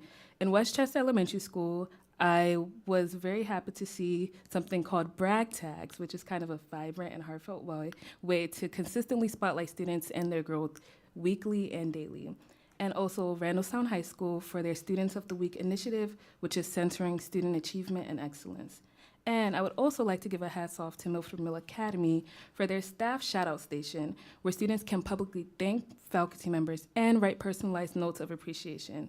These programs truly are building the culture we strive for in Baltimore County, one rooted in visibility and connection. And I would just like to give a quick SMOB update, since I've spent much of my time in Annapolis these last few weeks for legislative session. Again, our 25 to 26 student member of the board selection is underway, so please check out the SMOB finalist Q&A videos as they're posted. And beyond Baltimore County, I am proud to share that in my role as the National Policy Director for the National Student Board Member Association, our efforts to establish and strengthen student board member positions continue across 5 states. And following our presentation at the Advocacy and Equity Institute, I am now representing the National Student Board Member Association with the National School Boards Association to expand student leadership across the country. And so though I may have just a little over 2 months in my term, the work does not cease. Every single day counts, and I intend to make the most of the time I have left with the students who have given me the privilege of serving in this position.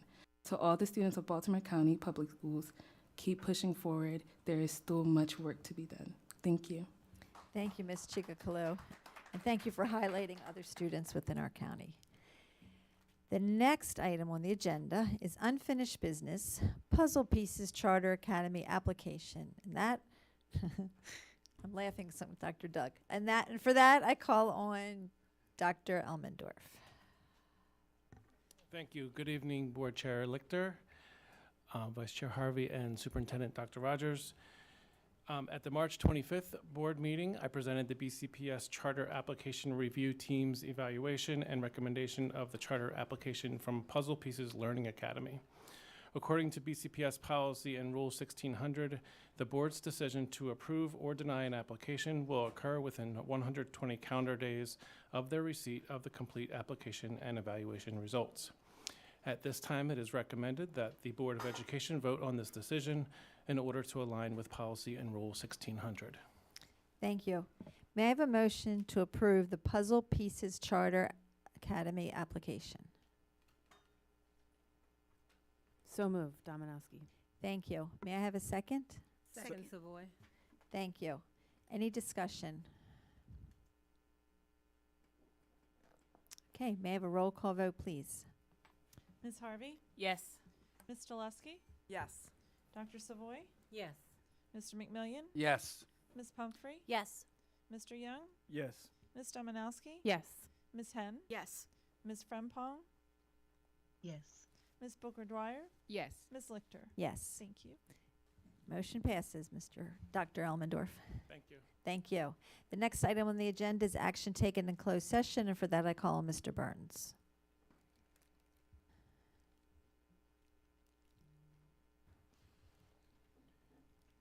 Good evening, Chair Lichter, Vice Chair Harvey, Dr. Rogers, members of the board. In closed session this evening, one of the items you looked at was an appeal titled SDA 25-003, and now would be an appropriate time for the board to approve the action it took in closed session. Thank you, Mr. Burns. May I have a motion to approve the action taken in closed session on hearing examiner case SDA 25-003 and authorize Ms. Gover to sign for those board members not physically present? So moved, Stoleski. Thank you. May I have a Second, Savoy. Thank you. Any discussion? May I have a roll call vote? Roll call vote, please. Ms. Harvey? Yes. Ms. Chike-Kulu? Yes. Ms. Stoleski? Yes. Dr. Savoy? Yes. Mr. McMillian? Yes. Ms. Pumphrey? Yes. Mr. Young? Yes. Ms. Dominowski? Yes. Ms. Henn? Yes. Ms. Frempong? Yes. Ms. Booker Dwyer? Yes. Ms. Lichter? Yes. Thank you. Thank you. The next item on the agenda is new business, report on board policies. This is the first reader for this policy, and for that I call on Ms. Christina Pumphrey, Chair of the Policy Review Committee. Thank you. Members of the board, the Policy Review Committee asks that the board accept this report of the committee's recommendation of proposed changes to Board Policy 5550, Student Behavior Code. This policy is presented to you on tonight's agenda as Exhibits L1. Thank you, Ms. Pumphrey. May I have a motion to accept the recommendation of the board's Policy Review Committee for Board Policy 5550? So moved. Thank you. No second is needed since the recommendation comes from the committee. Is there any discussion? Ms. Pumphrey. I have a motion to amend. I move to amend Policy 5550 to insert the words wearable technology after the word tablets in Section 2D. Second? Thank you. Any discussion, or do you want to address it, Ms. Pumphrey, or it's based on? I will just mention that based on public discussion and comment this evening, I've realized that that was something that we probably should place in this policy.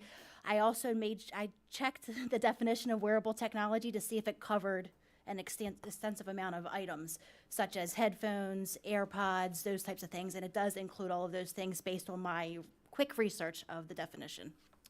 Thank you for that follow-up, Ms. Zaleski. And then I have something to add, so I don't know. Do you want to amend the amendment? Yes. Um, But it would be to keep Ms. Pumphrey's suggestion, but then I had another, something else to. Oh, one of these. Okay, so do I need to go back and vote on Ms. Pumphrey's first amendment first? Nope. Okay, Ms. Zaleski, you can. So it would just also be adding a definition for culturally responsive. Oh, that's a different, Okay. They thought you meant to add on to the wearable technology. Is that correct? What legal advice was thinking it was? Yeah, that should be a separate. Okay, so we go forward on that. Is yours about wearable technology, Ms. Booker Dwyer? I'll make mine a third. Okie dokie. Okay, so we had a second for Ms. Pumphrey's, correct? Okay. Any discussion on the, Mr. McMillian? A lot of people are wearing watches that they can tune into their phones. Right. Does that include that? When I looked up the definition, it does include watches. So are we saying that a kid can't wear a... Not regular watches, smart watches. Yeah. So are we saying that if a kid has a smartwatch, they can't wear it to school? I'm just curious. I'm not saying right or wrong. That's a good question. I wasn't thinking about that. My intention was not to use the wearable technology during instructional time. So let me look at the. If it's on the wrist, they're going to use it. That's a good question.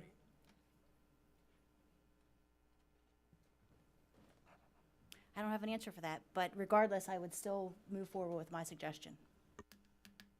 Further discussion, Ms. Henn? Thank you, Madam Chair. I would like to withdraw my second and ask Ms. Pumphrey if she would considering withdrawing her motion. And I would like to introduce a new motion to send this policy back to committee for further work, as several board members have suggestions. And it sounds like this policy could use some work based on public comment and feedback. Is there a second for Ms. Henn's? Second. Oh. I believe Ms. Pumphrey would need to withdraw. Okay, I'm sorry. As there's a motion on the Okay. floor, Ms. Pumphrey would need to withdraw. Usually her they don't motion. say second so fast, but now they do. Okay. Ms. I will Pumphrey. withdraw my motion so we can move forward. Thank you, Ms. Pumphrey. Okay. I move to, as Okay, Ms. now- Pumphrey has withdrawn Okay. her motion, I Okay. now move to send the policy 5550 back to the policy committee Okay. for further work. Is there a second to Ms. Henn's Second. Okay. discussion? Do we want to bring up the other topics as part of discussion as they take it back? So, Ms. Stoleski, do you want to start? Thank you. So it would just be to add in the definitions section, a definition for culturally responsive. Thank you. Am I making a mistake?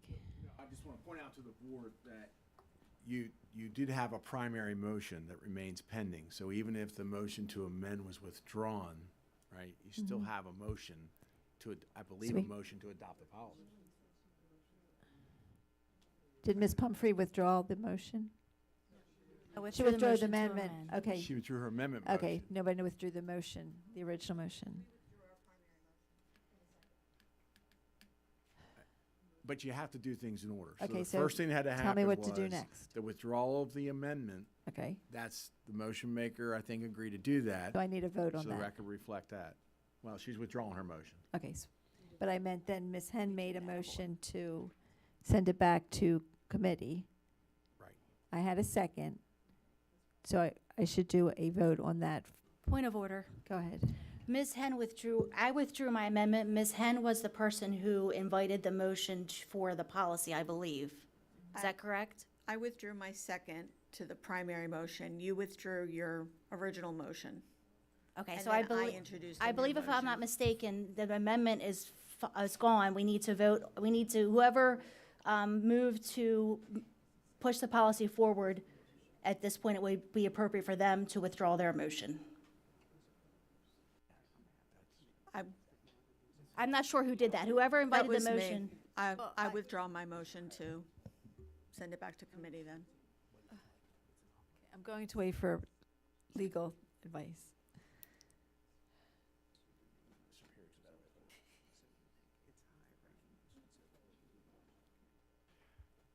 We were clarifying that because this was a committee recommended thing, there was no primary motion with a second. So when you said you withdrew, you were actually withdrawing the committee's recommendation to adopt. So we got through the amendment, that's been withdrawn. You've now made a motion that's a superior motion to send it back to committee. And that's what's on the floor right now. And did we have a second to that? You need the second for Okay. that. Ms. Chikakalu, I think, did second it. Okay. To send it back. Okay. So may I have a roll call vote?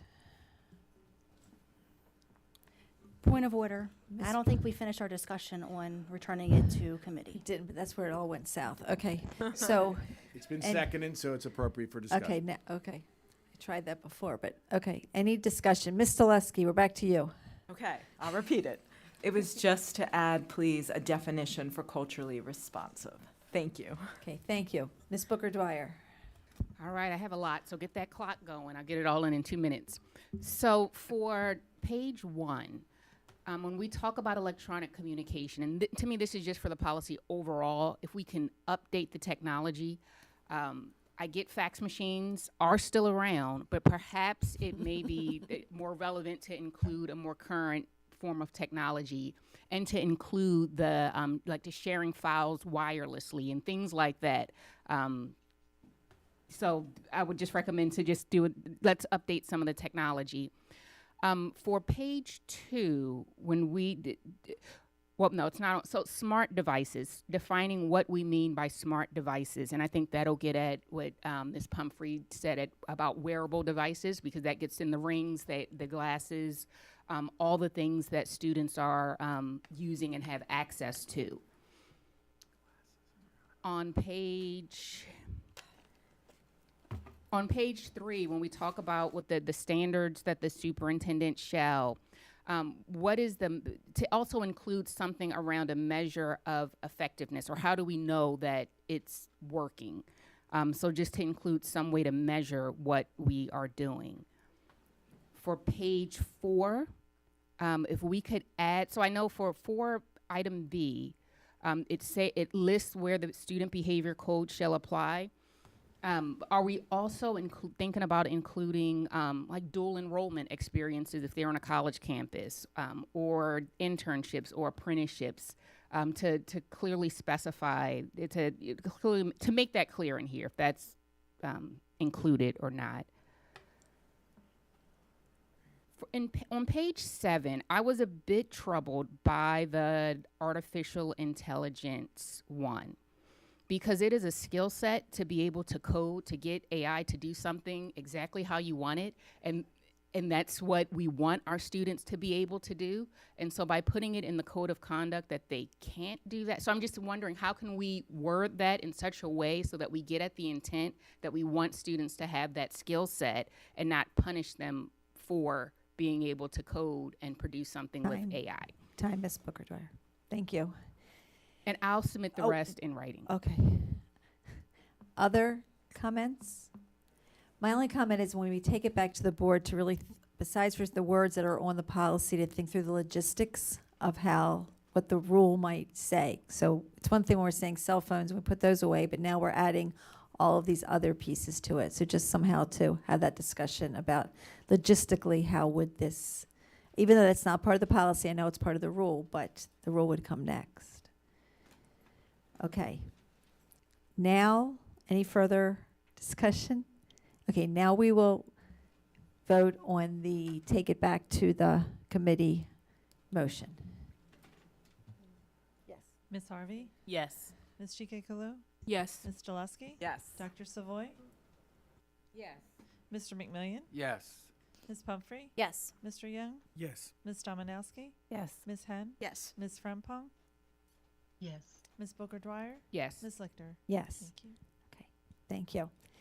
The next item on the agenda is contract awards, and for that I call Mr. Young, Chair of the Building and Contracts Committee.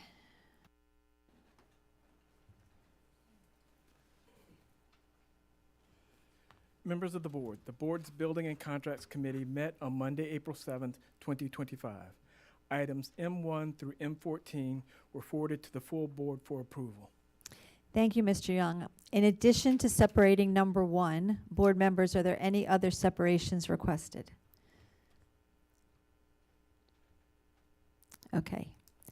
So do I have a motion to approve item contract 1, CWA 122-24? So move, Pumphrey. Thank you. No second is needed since the recommendation comes from the committee. Okay, any discussion? Is there any discussion on contract 1?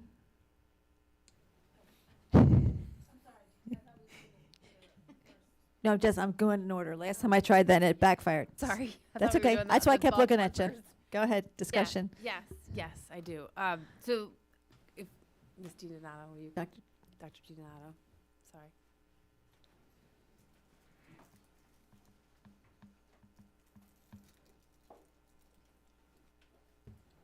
I'm bringing a few friends, depending on what questions you ask. We all have different parts of information.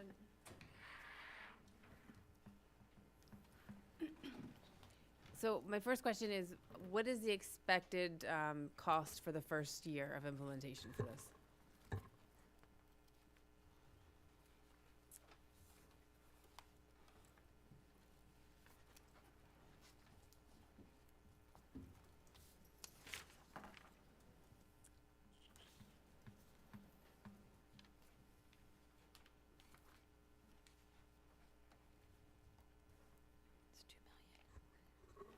The first year contract is just under $2 million with a total requested spending authority of $14 million over the course of a 7-year contract. So the first year would just be the $2 million. And if for some reason we're finding that this is not in alignment, what will be our loss if we have to change curriculums? So no matter what, we actually have to have some type of reading curriculum to implement. So whether we were to say we're not implementing any high quality instructional material, actually specially designed curriculum, went back, tried to write our own, purchase novels, we would still have an investment of something to schools and students, which that comes with a myriad of other things, with having people write things and then it's not actually aligned with ed reports and all those other variables, which then puts us even further out of alignment with what MSD's guidance requires. So every year there's an annual purchase. The way textbooks vendors are developing their products, they have consumable student books, which are great because students actually get to write in things, annotate in the text. So there's lots of positive with that.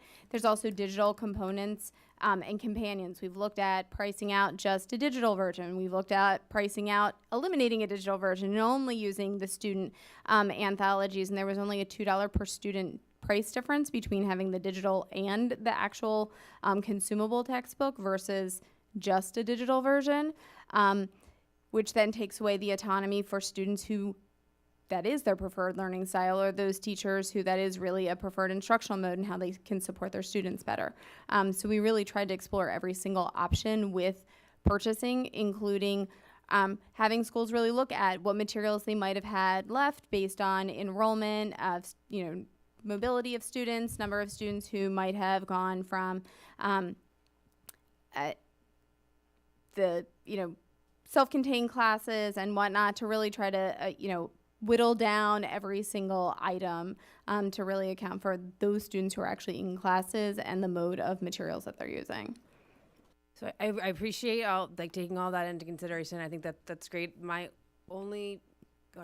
biggest concern with this particular curriculum is that there are so many options and so many resources available to the teachers that it's almost too much to narrow down. And if we could somehow, I'm sorry if it doesn't help, if it doesn't please everyone, but if teachers were really proficient in one area of whether it's, the digital version or the print version or whatever version it was, if we taught that well and prepared our teachers well in that one area, that way it's not changing from classroom to classroom to classroom. And that's just be my one recommendation and why I'm hesitant with this contract. Thank you. Any other questions about contract one? Ms. Pumphrey? I had a question I had some questions, but one that I think wasn't answered during the curriculum presentation, which was about other LEAs that may have used this and any data and evidence to support that it was successful. Great, thank you. Thank you for the question. So we did research. So in Maryland, there are 7 other counties who are currently using My Perspectives. And then we reached out to our vendors to find the data, and let me just pull up my note here. When we reached out to our vendors to get the data of comparable districts that have used the program and what their data, growth data has shown, this is what he said. Let me grab that, sorry. Have that handy. So first he referenced us to Cincinnati School District, which has a similar demographic to Baltimore County Public Schools. And what the growth data has shown is that over the last 3 years, student achievement on their state assessment, their standardized assessment, increased by 6 percentage points for students who scored in proficient, accomplished, and advanced. Beyond that, they said it's really a challenge to identify a lot of school districts that have that growth data because some school districts are frequently or have recently changed their state assessments, and then really looking for schools that were also comparable in size. And so he specifically focused on the Cincinnati School District and that growth data point. Thank you. Sure. Other questions about the first contract? Ms. Booker-Dwyer, sorry. Thank you for sharing this information, and I do think that it is important to provide our students and our teachers with a breadth of resources to accommodate the neurodiversity of our students and of our teachers. Sometimes you may want a resource hard copy, and sometimes you may need it electronic or read to you, and so I do think that this gets at that. And I know that we always look to other school systems for their data and did it work, did it grow? And there's nuances with that because they have different state assessments. It's different. And so I think if we could do this well in Baltimore County, we could see some return on that investment, but it's really all about doing it well. So I'm in support of this. Thank you. Any other comments? May I have a roll call vote, please, on contract one? Ms. Harvey? Yes. Ms. Chikakulu? Yes. Ms. Delusky? Yes. Dr. Savoy? Yes. Mr. McMillian? Yes. Ms. Pumphrey? Yes. Mr. Young? Yes. Ms. Dominowski? No. Ms. Henn? No. Ms. Frempong? Yes. Ms. Booker-Dwyer? Yes. Thank you. Favor is 10. Ms. Lichter, yes. Ms. Lichter, sorry. That's okay. Thank you. May I have a motion to approve contracts 2 through 14? So moved, Chike Kalu. Thank you. No second is needed since it came from the committee. Are there any discussion on contracts 2 through 14? May I have a roll call vote, please? Ms. Harvey? Yes. Ms. Chike Kalu? Yes. Ms. Stoleski? Yes. Dr. Savoy? Yes. Mr. McMillion? Yes. Ms. Pumphrey? Yes. Mr. Young? Yes. Ms. Dominowski? Yes. Ms. Henn? Yes. Ms. Frempong? Ms. Frempong? Yes. Thank you. Ms. Booker Dwyer? Yes. Ms. Lichter? Yes. Thank you. Thank you. The next item on the agenda is the proposed board meeting schedule for 2025-2026. Pursuant to Board Policy 8311, each April, the Board of Education will adopt a schedule of its regular meetings for its succeeding school year. The attached dates and times are for Board of Ed meetings, work sessions, and public hearings for the 2025-2026 school year. May I have a motion to approve proposed board meeting schedule for 2025-2026? So moved, Harvey. May I have a second? Second, Chike Kalu. Thank you. Any discussion? Roll call vote, please. Ms. Harvey? Yes. Ms. Chike Kalu? Yes. Ms. Stoleski? Yes. Dr. Savoy? Yes. Mr. McMillion? Yes. Ms. Pumphrey? Yes. Mr. Young? Yes. Ms. Dominowski? Yes. Ms. Henn? Yes. Ms. Frempong? Yes. Ms. Booker Dwyer? Yes. Ms. Lichter? Yes. Thank you. The next item on the agenda is a special project request, and for that I call on Dr. Grimm. Good evening, Chair Lichter, Vice Chair Harvey, Superintendent Dr. Rogers, and members of the board. The Division of Operations and the Division of Schools are here this evening seeking your approval for a privately funded project to purchase and install a National Blue Ribbon sign at Chapel Hill Elementary School in recognition of their recent award earned by the school. Chapel Hill Elementary School's PTSA is in the process of procuring the sign, and the BCPS Facilities Maintenance Team will support the installation. First, woohoo, that's good stuff. Thank you. May I have a motion to approve the privately funded 7330 project request for Chapel Hill Elementary School's National Blue Ribbon School sign? So moved. May I have a second? Second, Pumphrey. Any discussion? Roll call vote, please. Ms. Henn? Ms. Harvey? Yes. Ms. Chike Kalu? Yes. Ms. Stoleski? Yes. Dr. Savoy? Yes. Mr. McMillion? Yes. Ms. Pumphrey? Yes. Mr. Young? Yes. Ms. Dominowski? Yes. Ms. Henn? Yes. Ms. Frempong? Yes. Ms. Booker Dwyer? Yes. Ms. Lichter? Yes. Thank you, Dr. Grimm. Thank you. The next item on the agenda is the report on academic achievement, secondary literacy, and for that, I call on Dr. She's pointing to them. Okay. I call on Ms. Gosevich, Ms. Swicks. Nope.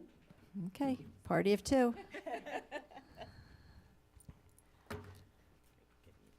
Good evening. Good evening. Good evening. Thank you for the opportunity to give a little more information about the contract we just talked about and to share some of the results that we've gotten so far.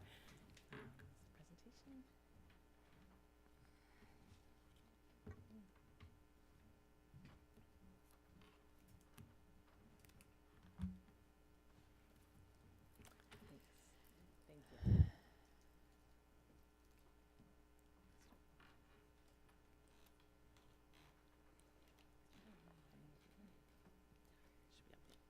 There we go. Great. There we go. Thank you. Okay, great.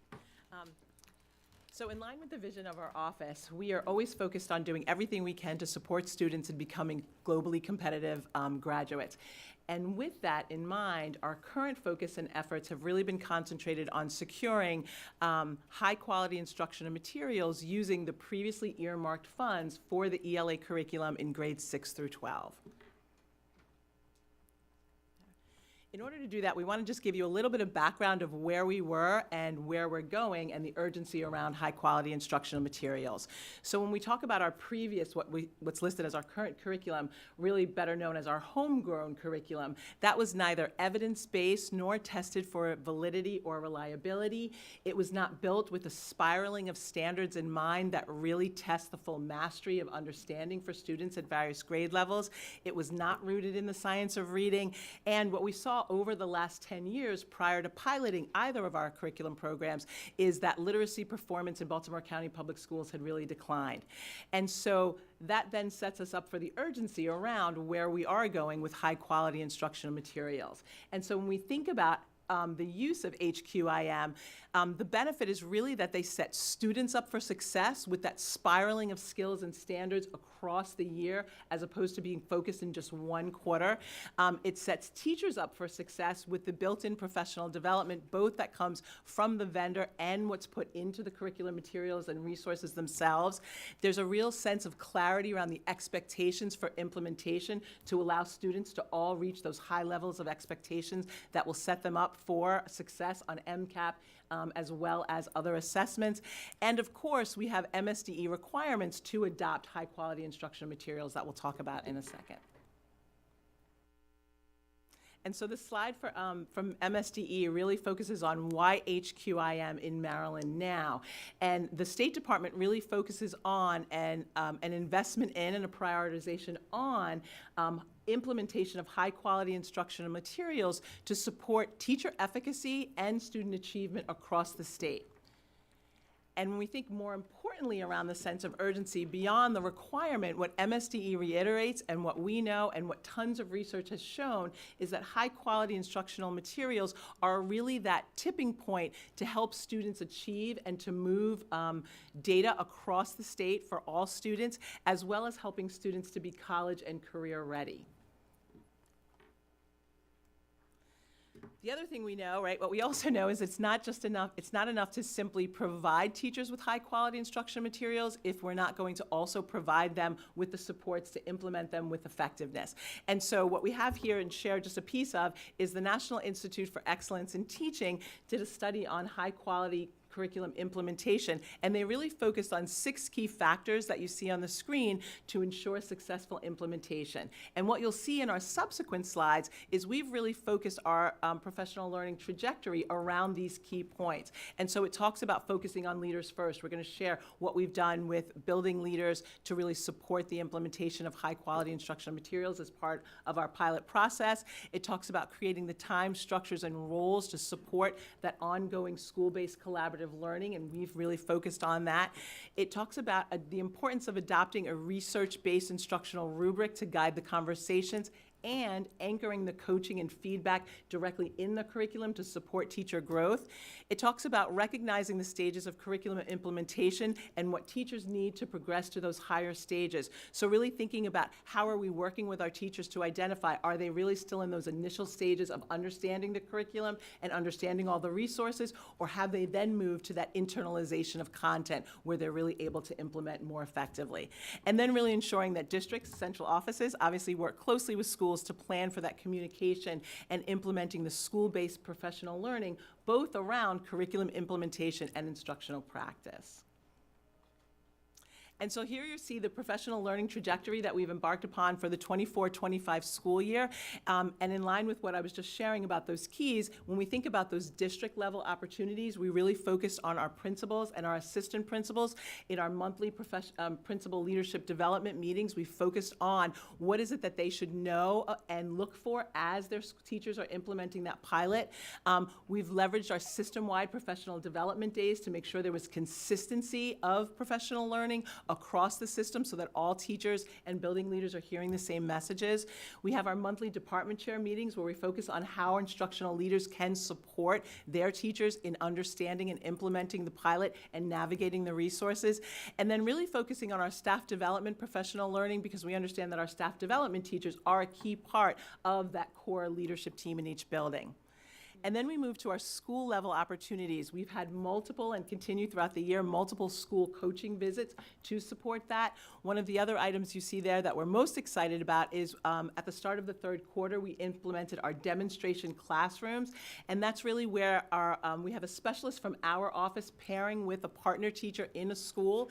And they work together to co-plan, really navigate the resources, and identify what are the best instructional practices. And then that class has been opened up so that other teachers around the district can come in and see the modeling of best practice with the pilot curriculum.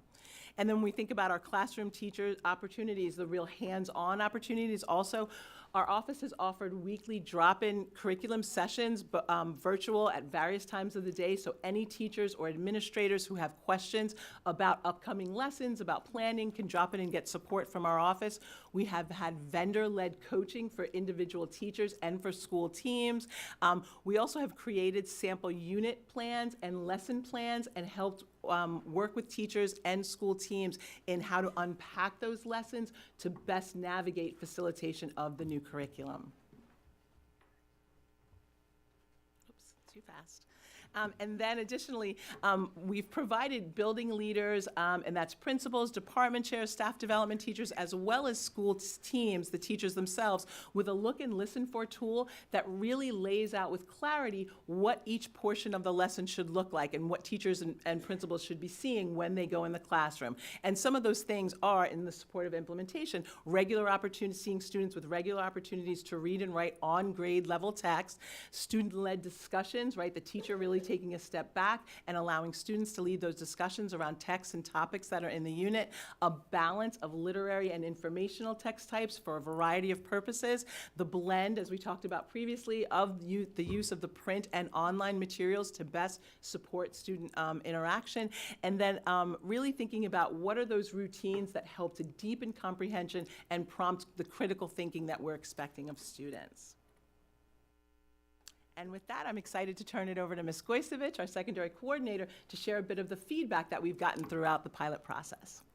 Thank you. So we have gathered feedback through a variety of methods over the course of the school year, and we've used that feedback to inform the professional learning, the support that we provide to our schools. So we've partnered with DRAA to provide quarterly surveys, and we've done that with our educators, with our students, as well as through classroom observations. We have also had the opportunity to gather feedback from our department chairs at our monthly department chair meetings. And from that feedback and from what they've shared with where their teachers need some additional support or have some questions, we've partnered with our school leaders in order to inform those next steps in supporting our teachers and working with students for implementation. We have also visited each of our schools. At this point, all of our schools have piloted the program, so we have visited to see the pilot in action, and we've used those opportunities to really think about the ways that we can partner with our vendor, partner with our schools to ensure that the resources used, to ensure that the program is being implemented in a way that supports the needs of all of the learners in Baltimore County. And then we've included quarterly focus groups. So we have had focus groups with students, with teachers, and again, for the purposes of informing those next steps in the way that we're partnering with our schools. So we wanted to share some results from our feedback surveys. These are the topics that we included on our teacher surveys. So we focused on implementation and students' interactions with the program. We focused on resources and planning. So what are the resources available to support students? What is the planning process like? How is that supporting the learners? And then those curriculum elements. And then for student survey, we focused on the range of identities and the topics provided in the curriculum, the supports for learning, and engagement and interest. And we asked educators and students to rank these on whether they strongly agree, they disagree, or strongly disagree. And so we wanted to share some of those results with you tonight. So focusing here, you can see our 3 pilots that we had for ELA. So I'm focusing on that first category of implementation and specifically with reading instruction. You can see the differences for teachers who strongly agree and who agree that the materials provided in the program support the learners. And so for the first example, 70% of teachers agree that the reading instruction provided in My Perspectives supports learners in moving forward and really thinking deeply about text. And building their background and building their vocabulary. You can see for implementation, we focused on active engagement with text and interest in learning. And here we had 61% of our educators agree that the resources and the materials provided in My Perspectives help to support student understanding and build that engagement. And then curriculum elements with writing and discussion. 70% of educators agreed, and as we know from my perspectives, it is really grounded in the idea that students have the opportunity to discuss with one another, to write about what they're reading. That is a major component, and we can see that in the feedback that we receive from teachers.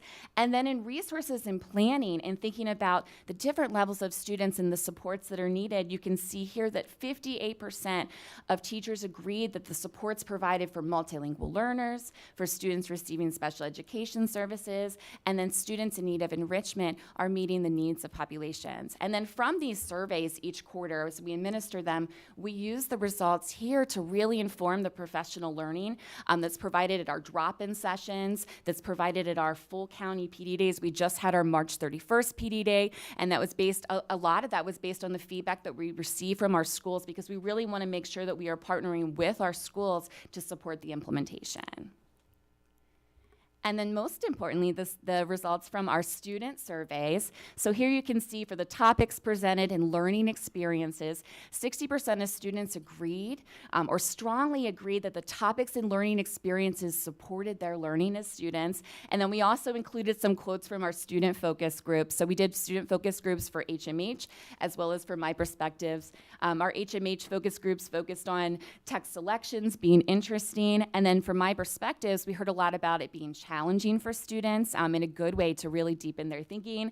And then I really love this last one. This says, I want to read more, and it's about biometrics. So really building some excitement for learning and helping students develop their understanding. And so it's through the feedback that we've received after a thorough materials review, extensive pilot process, and in-depth feedback analysis from multiple stakeholders. It's the recommendation of the Office of English Language Arts that SAVIS's My Perspectives moves forward as the high-quality instructional material to be purchased for use in ELA in grades 6 through 12. And thank you. Thank you for that presentation. Are there questions from the board? Whatever. Yes, Ms. Domanowski. No, thank you for all that. And I liked hearing the quotes about it improved my writing, and it makes me want to read more. That's the kind of stuff I do want to hear more of. And I wanted to go back to the engagement. I know that's important, and a lot of curriculums are around that engagement. I want to make sure we're focused on meaningful engagements and not just busy work, like, constantly entertaining them. Like, they need to be able to sit down and do the writing and do the reading without having a visual or like some gadget to make, it's hard this day and age with the cell phones and the computers, and they're just instantly like having to be dazzled. Like, we need to go back to just teaching our kids that you don't have to be dazzled to learn. Like, you can learn a boring way. So that's all. Thank you for including that in the student part. I appreciate that. Thanks. I just have a quick question. On slide 11 that had the percentages for the 3 different series, Yep.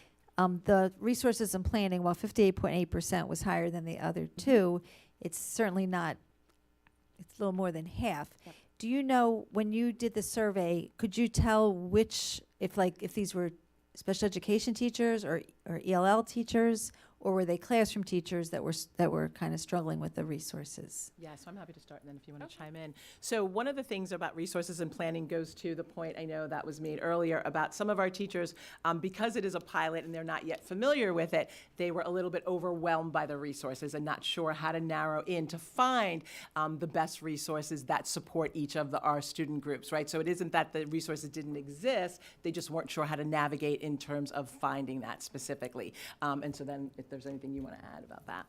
And that has informed, especially with this particular category, that has informed the professional learning that we've partnered with the vendor, partnered with our schools to provide specifically around not just being aware that the resources are there, but how to really use them to meet the needs of individuals.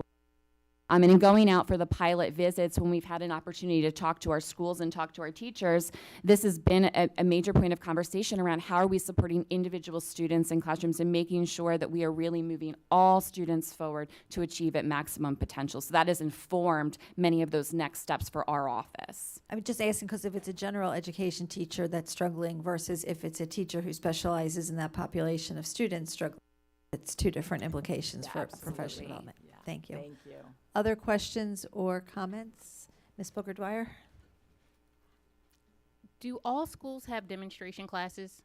No, I wish. However, That would we be are a great. small team but mighty, and so at this for quarter three at the secondary level, we had 2 teachers who were out. We only have 4 specialists for secondary.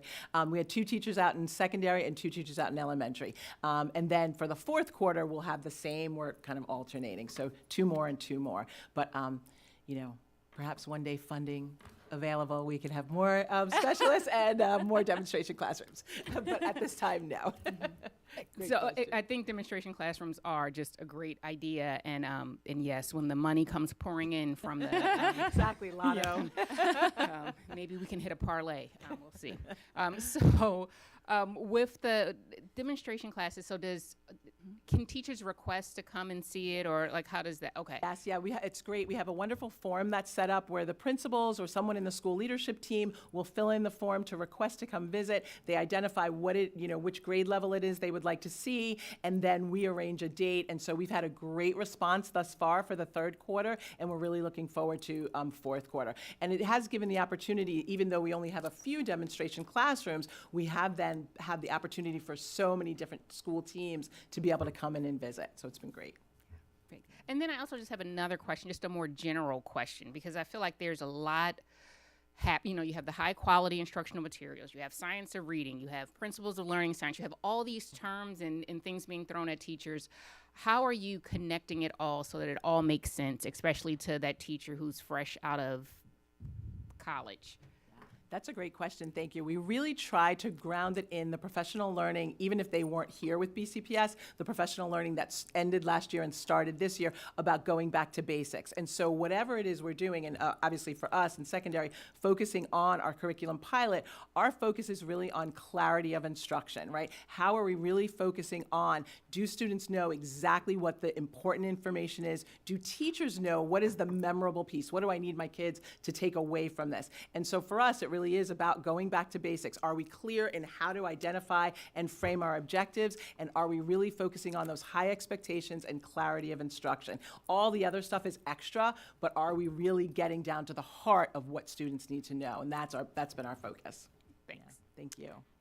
Any other, Ms. Stolisky? Thank you. Thank you for the presentation. Just with the pilot planning, your wonderful support programs in place to see how they grow as next year occurs. Do you have any information on the number of teachers that take advantage of the school coaching visits? I know the demonstration classrooms are limited in number, but the school coaching visits, the weekly curriculum drop-ins, and the opportunity to provide a sample unit or lesson unpacking like coaching service. Thank you so much. Absolutely. And so I'll just, before Ms. Gwazovich shares the actual numbers, that part about the sample lessons, so the sample lessons have been provided for all teachers. That's part of what we've created with that scope and sequence so that they all have that. And if they have some additional questions about how to unpack those, then they would go to the drop-ins. But I'll let you share some of the data. So we're really excited about the number of teachers overall that we've had attend our drop-ins since we started doing those earlier in the year. We've had to date 338 teachers attend the drop-ins over the course of the year, with 184 distinct teachers, meaning we've had several teachers who have come and come again. So we've been keeping track of attendance, that, as well as for the types of questions that are asked, and using those as opportunities again to think about how we can support each of our schools through this process as well. So we hope that, as we continue, we want to see even more attend our drop-ins.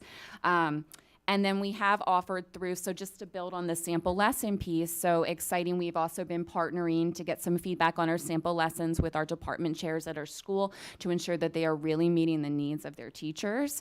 And using those sample lessons as an opportunity to really model those best teaching practices aligned with Research for Better Teaching, so focusing on how in those sample lessons we're really highlighting the objectives and the clarity and the high expectations, so making that very transparent for teachers as we're building those pieces together.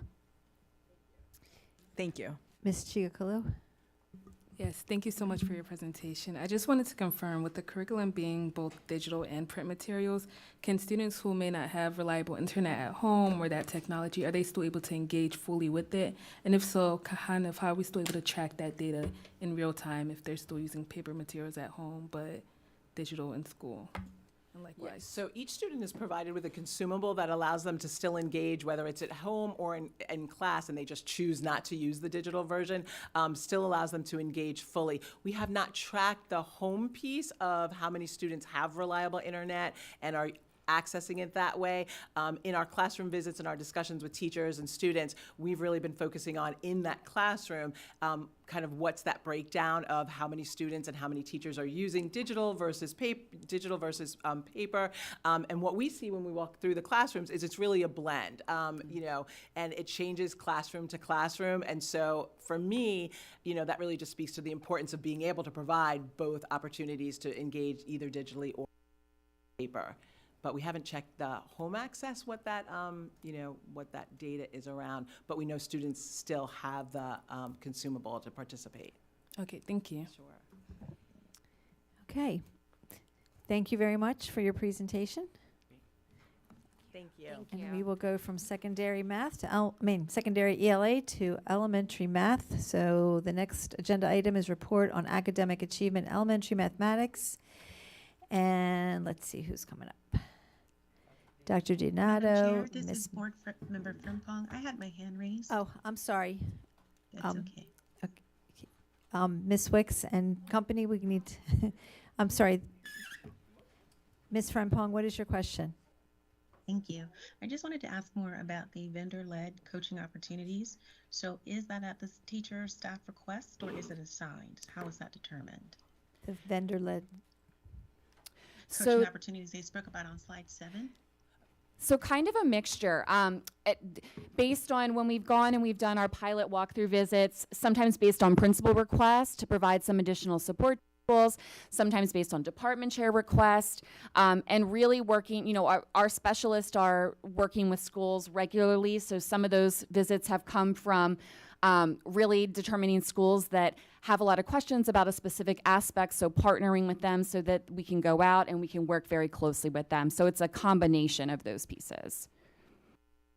Great, thank you. And then, so when you do the surveys, that information that was shown in slides 10 and 11, do you know how many of those teachers actually had the benefit then of the coaching opportunity?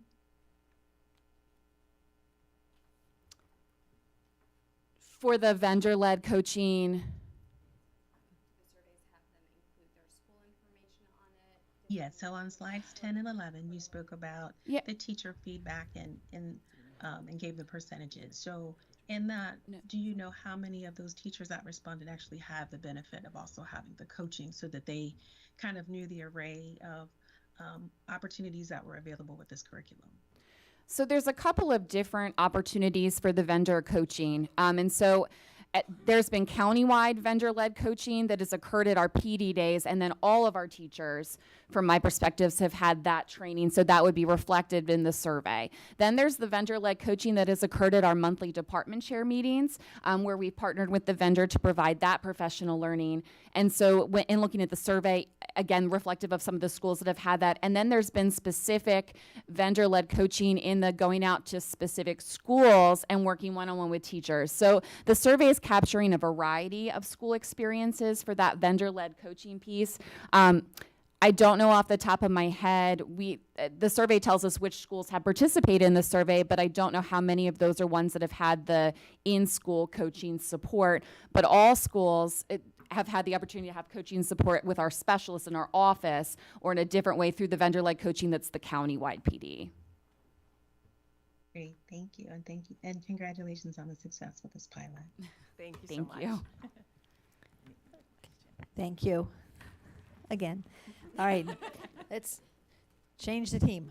So we have Ms. Greenberg, Ms. Mashinda, and Dr. DiDonato to report on elementary mathematics. Good evening. Good evening. Good evening. Okay, I will go ahead and get us started. I'm going to turn it over to the team in a little bit. Ms. Booker-Dwyer, you're taking away a little bit of my thunder of some of the excitement that we're sharing in the elementary math update with regard to the demonstration classroom. So if that was a teaser, you will get a whole lot more information about that right now, because we're very excited about some of the growth that we've seen in our schools with this model. All right, so I want to start by articulating our continued alignment to the system's pathway to success. So we are still situating all of our work in looking at the data, using that data to help teachers unpack the rigor of the standard while they're implementing our high-quality curricular resource, using that data to make sure that we know what we're planning for professional learning opportunities that will impact instruction, and using that data to decide on in-time monitoring and support of intervention for students when and where they need it. So our work continues here, is situated here, and what you'll see in the slides is a reflection and result of this work. Okay, so to frame what you're looking at here, on the left, we have identified what would be considered domains from the Maryland College and Career Ready standards that lie within the major work of each grade level. So this is grade 2, and the focus in grade 2 is number and operation in base 10. The data that's presented here is the data that we've seen over unit within the grade on our curriculum-based assessments. So it's aligned directly to the curriculum, directly to the standards within the grade level. The first 3 columns of data is work led by the superintendent and focusing on making sure our students have access to participate in assessment. Without data, we can't make a data-driven decision. So our goal and work and intention has been around increasing participation on these curriculum-based assessments. So what you'll see in those first 3 columns is a change from last year to this year, all in the upward tick direction of students participating in the assessment. With more participation, what we're getting is a well-rounded view of all of our students, inclusive of students who are receiving special education services, inclusive of multilingual learners, inclusive of students who just struggle with mathematics. And then when you look at the next 3 columns, we see the mean score on each of these assessments. So each row is indicating a unit. The highlighted unit is where the major work of that grade for grade 2 is, in number and operations in base 10. And so what you see, and I don't know why I sat this far away from the screen, I see. What you see is that with a nearly 96% participation rate in grade 2 in unit 5, we are looking at an average score on that assessment of 76.5%. And so with more and more participation, we can see where students are. We can attend to what they need based on the widely applicable standard within the grade level. For grade 3, the first thing you may notice is that you don't see a change data. And this is as a result of a design or redesign of how we provided opportunities for students in grade 3. To give more attention, intensity, and time to standards, we took grade 3 this year for the first time and provided on-level grade students with an opportunity to spend additional time and depth in the standards based on their need, and advanced students with an opportunity to access Algebra 1 by grade 7. So by identifying students in grade 2 last spring, we were able to make a new sort of pathway and experience for grade 3 students and be really attentive to their needs. What you will notice is that both of these grade levels are attending to the same set of standards, operation and algebraic thinking. And in fact, these assessments are likely the same. What you'll notice is that in grade 3, they take it in unit 5. In the advanced 3, they took this assessment in unit 4. Our grade 3 students with a 93% participation rate are just at almost a score of a 70% mean across all grade 3 students. Our advanced students, we gave them the opportunity to accelerate. They take all of grade 3 in the first half of grade 4, and with a 99% participation rate among all of those advanced students who last year did not have this opportunity, we're seeing an average score on that assessment of 88%. And I'm outlining the assessment that is aligned with the major work of the grade that was identified by leadership in the elementary office. For grades 4 and 5, you see some similar indication. I want to highlight, again, that our focus has been on increasing participation. We want to see all of the data from all of our students to make provide support for all the students. You see double-digit increases in the change in participation rate, specifically in grade 4. And with so I'm gonna add some context here. In grade 4, we increased the number of test takers by over 1,400 students from last year to this year. So when you see that jump from 82% to 97%, that's an increase of 1,400 students. Data about 1,400 students that we did not know about and therefore could not treat with regard to this standard. So when you look over at proficiency, what we didn't do is we did not lose ground. The average score is still 65.5%. Not good enough. We're going to still work on it, but we know where to work on it, and we know more students who need this support. In grade 5, you see that Unit 5 was all around number and operation fraction. That is the domain of focus for grades 4 and 5, with 96% participation rate on that assessment. 71% was the mean score. And then here are the students who engaged in the advanced pathway. Again, these students were given an opportunity to accelerate. They have shown up. They have met the charge. And with almost 100% participation rate, we're looking at all of these students. They are having a mean score on these assessments at greater than 70% for sure. But on the ones that have the major work of the grade involved, we're talking about greater than 80% mean score on these assessments.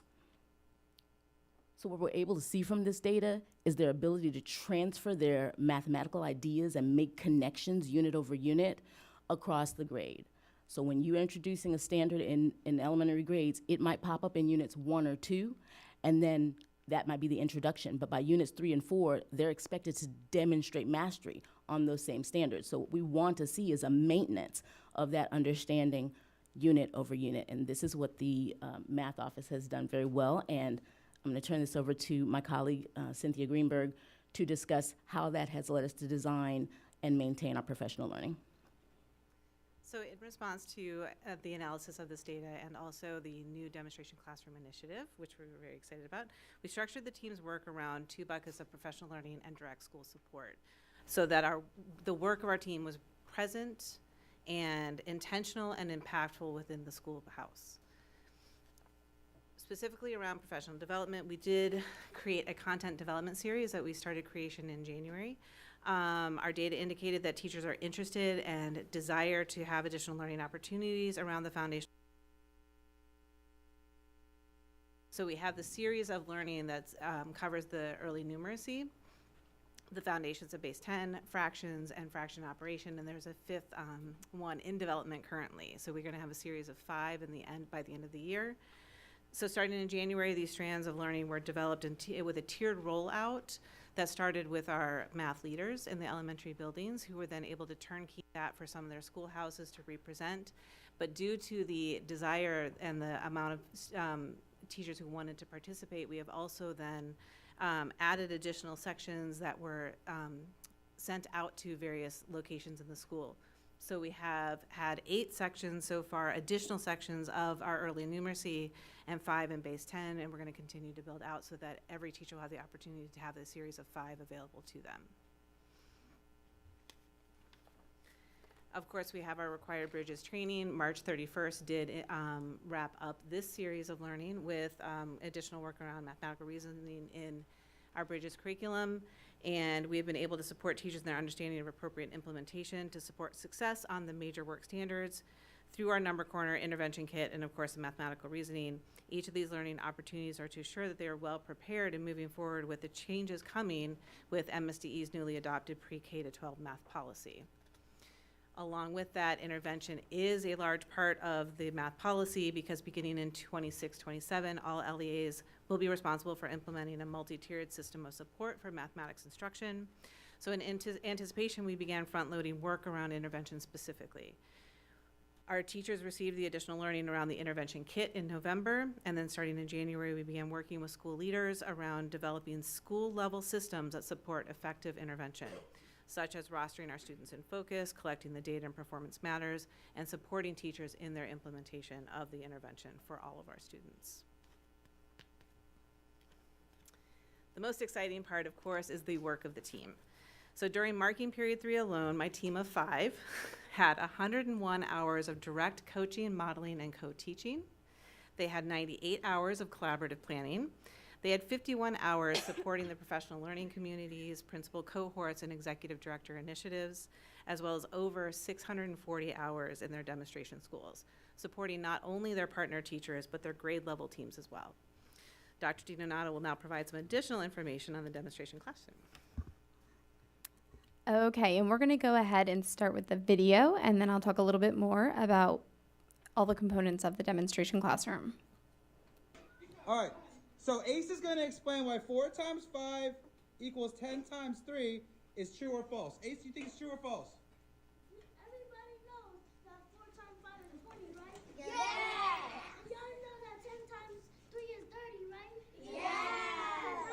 How much is the second question than the first question? 4. So the second question has 10 more from the first question. So it's a false because one of them is 20, one of them is 30. 30 is 10 more away from 20, and we're not on that. Okay. So one of the components of the demonstration classroom is really trying to empower the teacher that's in the classroom by working side by side with a content specialist.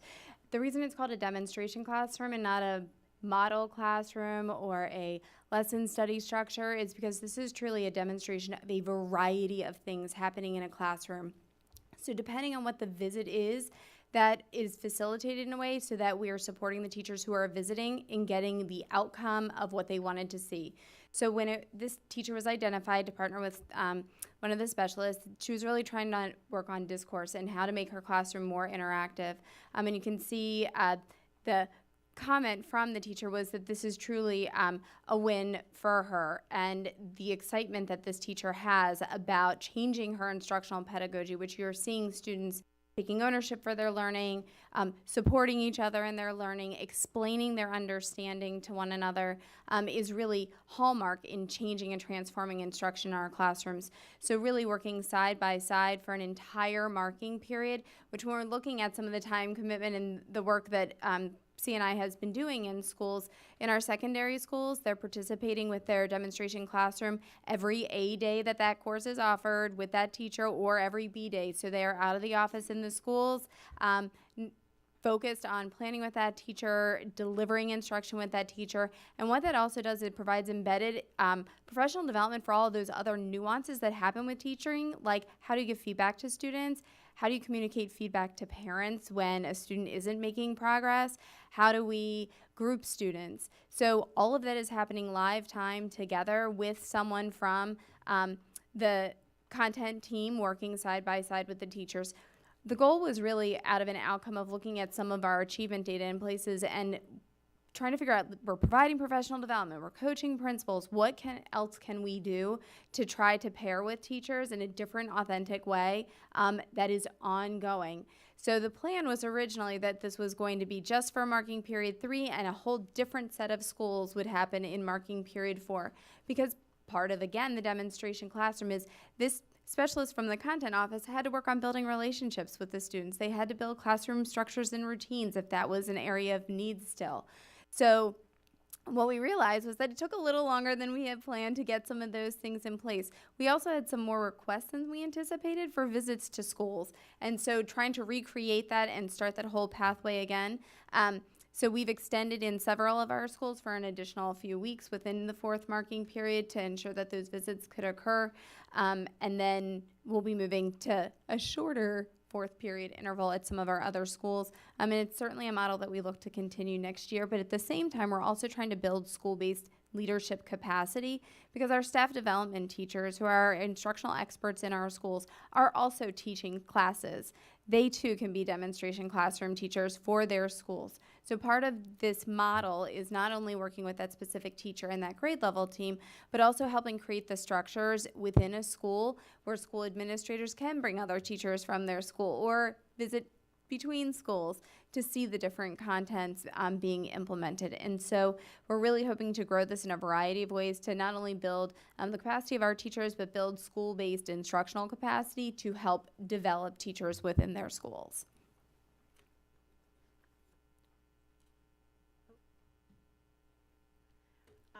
And finally, we want to provide an update on our Star and Freckle pilot. As you know, we launched that on February 4th. So far, we have had 16,130 students complete the Star Math English, and 414 students took the Star Math Spanish during just that first assessment window. This represents 72.9% of the potential rostered grade 3, grade 5, and Algebra 1 students, so it was a really great turnout for a very quick turnaround on a pilot. And actually updated since this presentation was created, we have actually had 9,396 active students in Freckle. The teachers are loving it, and that is spreading like wildfire very quickly. That number just keeps going up. And despite this being a short pilot, teachers are using the standard-based data for responsive instruction. We have seen that active in the schoolhouse. And there has been positive feedback from the teachers who have their students working with the Freckle program. And we, of course, look forward to seeing the results from the second assessment administration that's after spring break. And thank you. And thank you for that presentation. Questions from board members? Mr. McMillian? I'd just like to say something. I realize that more resources represent higher costs, but there's something about being in a classroom where the creativity of the teacher comes through with the resources, with it. Years ago, Verlita White invited me and a couple other people into an elementary school. We went to 4 classes. They were all teaching the same concept, but they were all teaching it differently. And that was the beauty of it, that those teachers were teaching how they were comfortable, you know, using those resources and teaching that topic. So I don't think a lot of people realize how much creativity there is in teaching. And that, the creativity piece, you don't get that on a lot of jobs. But in that classroom and teaching the kids and understanding those concepts and using your resources, that gives you opportunity for you to be part of your teaching. And that's really the beautiful piece of it. Thank you. Thank you. Other comments? Mr. Young? Thank you for this presentation. Using the grade 4 that you mentioned, particularly like saying 1,400 additional students have taken it, the assumption is that the mean proficiency information you're providing us is, of course, aggregated data. I assume somewhere there is that same information that has been disaggregated by school and by other groups where you've looked at those and evaluated how those groups are performing and whether there needs to be, you know, additional supports provided. Yes, and I think, part of actually the demonstration classroom identification of first round schools was really looking at that kind of information. Do we see pockets where we see larger groups of students not achieving the same way as peers? Are we seeing breakdowns in achievement? We do know that we still see our multilingual learners as well as our students receiving special education services underperforming their general education peers. That is still an area of need, and that is part of why we're looking at what are the diagnostic tools and assessments that we're using to have a better understanding of exactly what standards do students need to work on. That was part of the relaunch of our Bridges Intervention Kit and really creating a systematic structure for documenting how students are receiving intervention, because we are seeing that we still have students and disparities between students in their achievement. And so really trying to create those structures to help support teachers in intervening with students around those skills. Thank you. You're welcome. Other questions? Ms. Chigakalu? Yes, thank you so much for your presentation. I just had to do students have the opportunity to kind of reflect on their own learning, so setting goals, tracking their growth, and like doing it in programs like Freckle? Because I know for the ELA pilot, I know it's much more difficult to get substantive feedback from elementary school students on the program, but is there still kind of an equivalent of focus groups or just seeking out elementary school student feedback on the program? We haven't yet, but we would be happy to pursue that. Thank you. And then for my second question, do we kind of know what success looks like from the student's perspective? So outside of measuring correctness, how are we gauging a student's confidence level with math and how they're applying it within this new pilot as well? So within the STAR and Freckle? Yes. So the STAR assessment is just a progress monitoring tool, so they wouldn't have direct data from that. They take it, and then their teachers use that data by standard to see where they might need potential intervention or acceleration. Within the Freckle program itself, there are celebrations when they master a new skill, and of course, we have grade 3, grade 5, and algebra 1, so the platforms look different based on kind of what grade level. But there is, again, constant feedback for the student as far as if they need to try again, or they've mastered the skill, they get a celebration, and all the cute, digital tools. Yes, thank you so much. And then I think just for the last bit, I guess I love the video you had from the students kind of doing their own type of teaching. And so since engagement wasn't directly in this slide, could you kind of speak to more just how students have also been able to engage more meaningfully with Freckle in itself as a program and just with improving their math proficiency rates? I'm not sure we could yet measure that because it has been just a few weeks that we've been working with the tool. But I do know that a constant area of work is just the discourse and the student ownership over their learning. So that is a constant area that we are continuing to build as we go. Okay, thank you so much. Ms. Frempong? Good evening, thank you. So slide 6 is where my question is, and it was great to see that even with such a large influx of 1,400 students, that you could see the steadiness in the participation rates and the proficiency. And it looks like they were mainly in the 90+%. But at like a second from the bottom, there's a number that goes from about 98.5 to 75.3.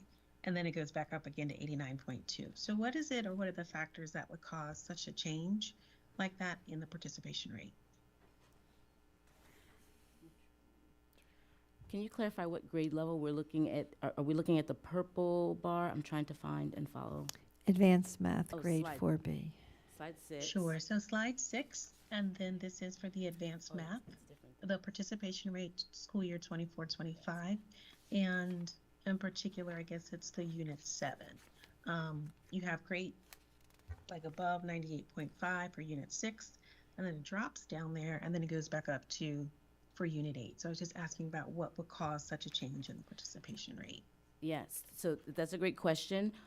Each unit is over a different set of standards. So when I highlighted a unit, I was highlighting a unit that had the standards we had identified, but each unit is a different set of standards. So this could be a unit, and I don't know without looking into my computer at the unit assessment, that could be a geometry-focused unit.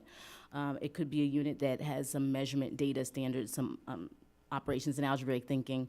So the first thing is that the standards in the units are different as students engage in them.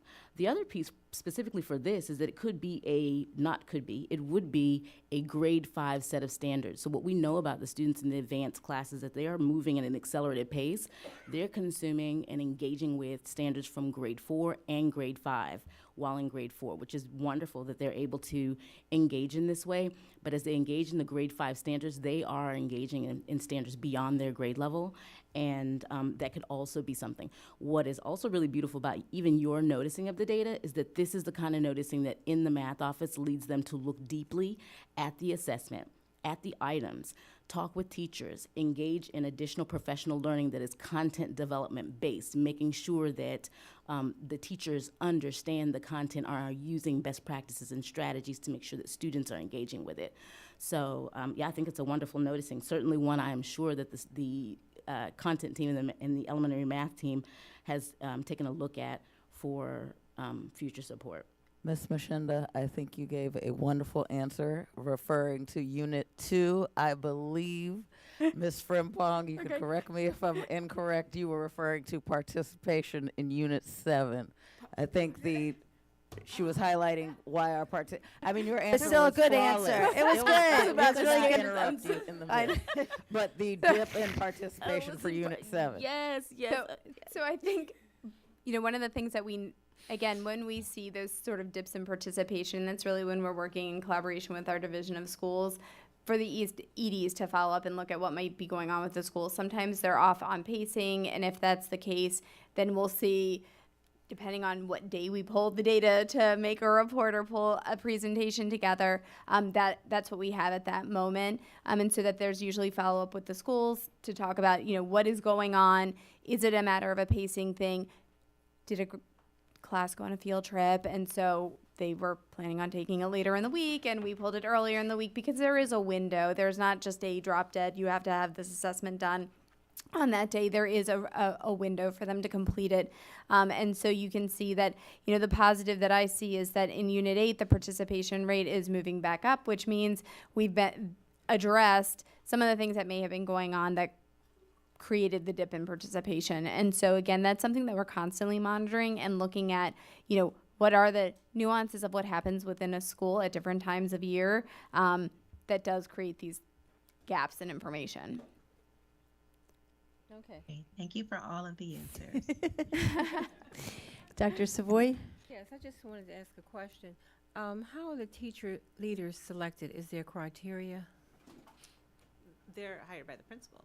They're selected by the school principal. So some principals might select their, maybe a math resource teacher might be a teacher leader that they identify to attend the math professional development. Sometimes in some of our larger schools, because the professional development is done by grade level in elementary, they might select, one teacher, classroom teacher from 3rd grade, a different teacher from 4th grade, and maybe their math resource teacher is coming to the professional development for kindergarten and 1st grade.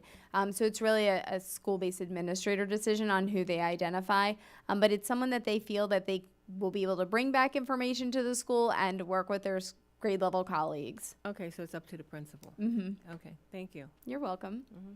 Ms. Booker-Dwyer? And so I love this foundational work that's being done. I think we're definitely moving in the right direction.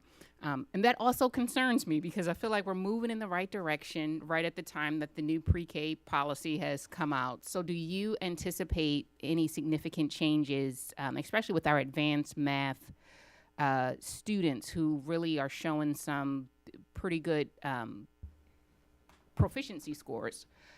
Are you anticipating as this new MSDE pre-K math policy rolls out, we're going to have to do some significant changes to what we're doing now in advanced math, or not? Or are you still looking into it?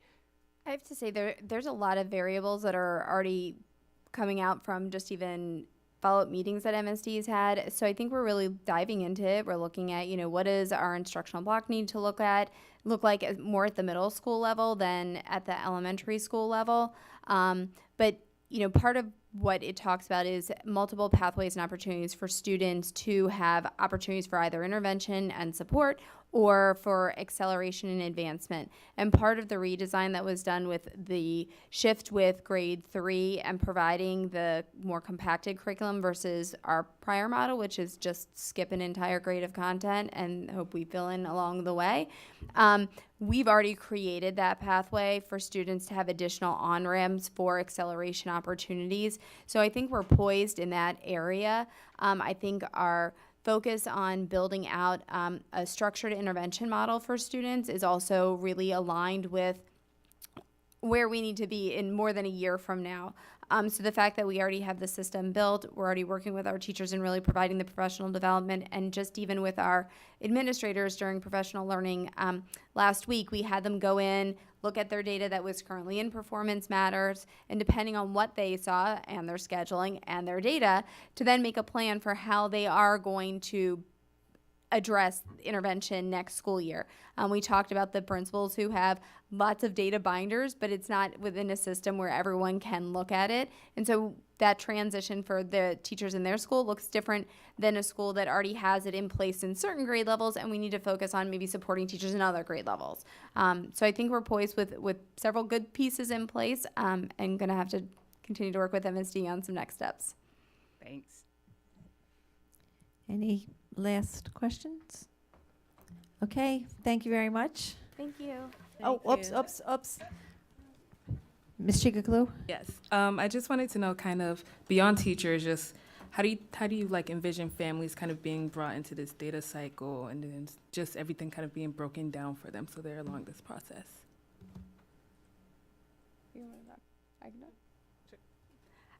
So we do have math resources for every single unit for families, and that's actually been one of the highlighted items at our curriculum events, is really helping parents to understand where to access them. Also working with Ms. Hahn in the Office of Family Engagement in how to help advertise and share those resources with families so that families understand and examples of the math that students are doing along the way. Part of our, ongoing communication with especially our elementary families is really encouraging our families to access Schoology and to look at the information in there. Part of what we're providing is, not just a grade or information, but there's often notes from teachers in there as far as areas of improvement or things that kids have demonstrated strength with. So that's really a great communication mechanism for parents to also be able to see the progress of their students along the way. Thank you so much. You're welcome. Thank you. The next item on the agenda is the report on budget financial reports for the months ending January and February 2025. And for that, I call on Mr. Saris and Mr. Jones. Ms. Hen? Madam Chair, I'd like to make a motion regarding the agenda. Yes. I move to postpone items R, S, and U to the next regularly scheduled board meeting on May 6th in the interest of time, and for items R and S to be the first items of new business for May 6th. Did you first say R, S, and U? Yes, R1, S1, and U1. Okay. To Is May there a 6th. second? Second. There was a second, correct? Yeah. Okay. Any discussion? Mr. McMillian? Does that eliminate my possibility for a motion? No, I don't think so. Does it, Mr. Burns? You were going to Right. do that, or where were you talking about doing that? About that man. Right. I'd like to amend. Well, somebody, never mind. Bless you. Weren't you looking at that on L? Excuse me? You were doing that at L, which was passed. L? Or was it not related to the topic? No, I said, give me a thumbs up whenever there was an opportunity to do that. And nobody gave me a thumbs up. Okay, let's take care of this first one, then we come back to your motion. Okay? So the motion on the floor is to postpone items R, S, and U to the next board meeting. Correct. Correct. We've had a second. Any discussion on Ms. Hen's motion? Ms. Booker Dwyer? I think that you should be kept on for tonight. Are you making are you amending the motion? I'm amending the motion to strike you. Okay, so is there a second? Second Pumphrey. Any discussion on the amended motion? Okay, so we are having a roll call vote on the amended motion, on the striking. So we are amending R and S. No? First you have to. Well, first we're voting on the amended motion. Okay. Ms. Gover.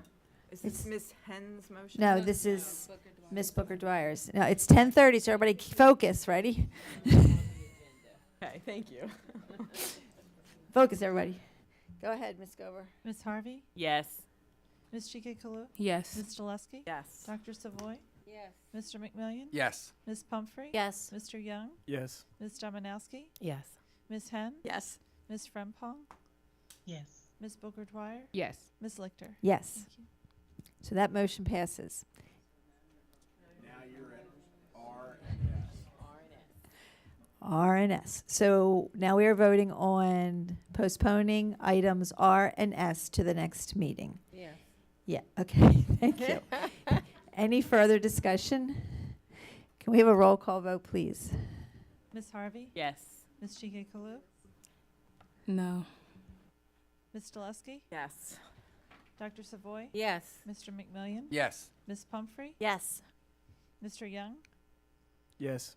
Ms. Dominowski? Yes. Ms. Hen? Yes. Ms. Frempong? Yes. Ms. Booker Dwyer? Yes.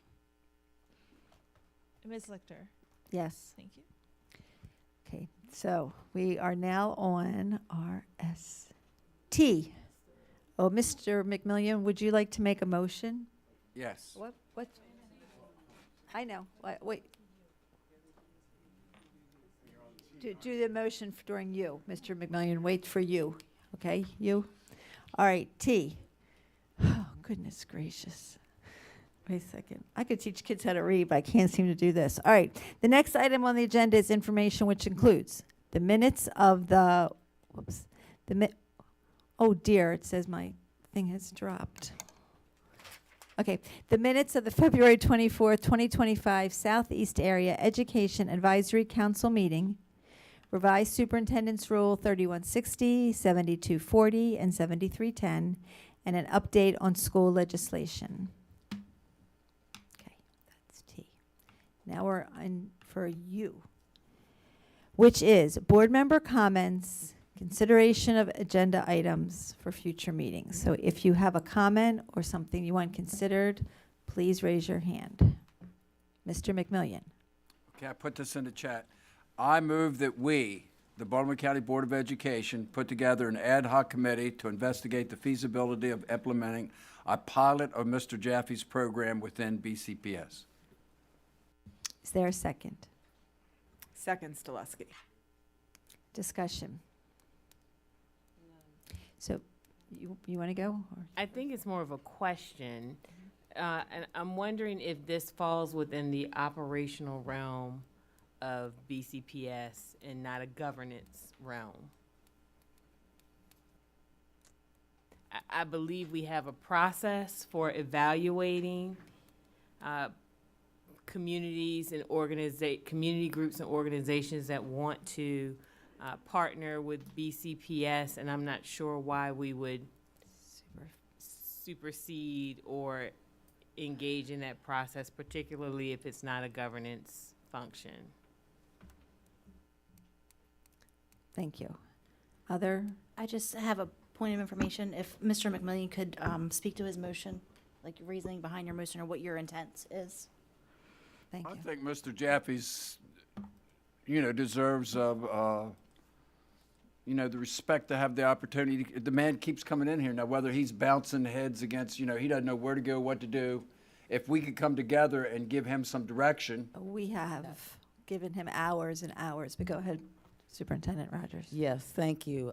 We have come together. We have provided time face-to-face, in person, to walk through the process, provided follow-up in writing with phone calls, as Ms. Harvey indicated, making sure that there is clarity around what the process is to gain approval and review for a new program in BCPS in alignment with our board policies and superintendent rules. Those measures have absolutely occurred. And I believe Mr. Jaffe has even spoken to several of the staff members that he's had audience with to support him in following through with the process to get it started. So is he actively trying to do that, or it looks like there's some kind of stumbling block that he's having difficulty getting around? And that's what I thought, if we got involved, we could help him over that, under that, around that, or whatever.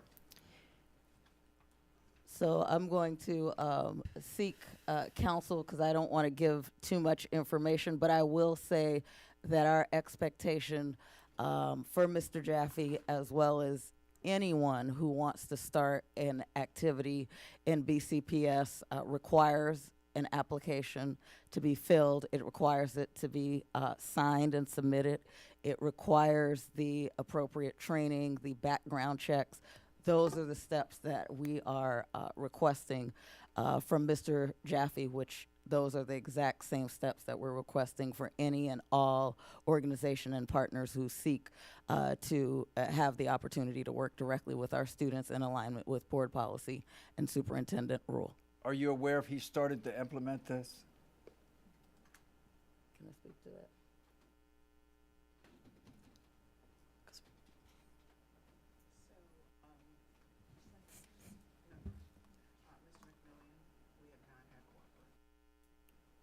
Say that again? Not that cooperation. So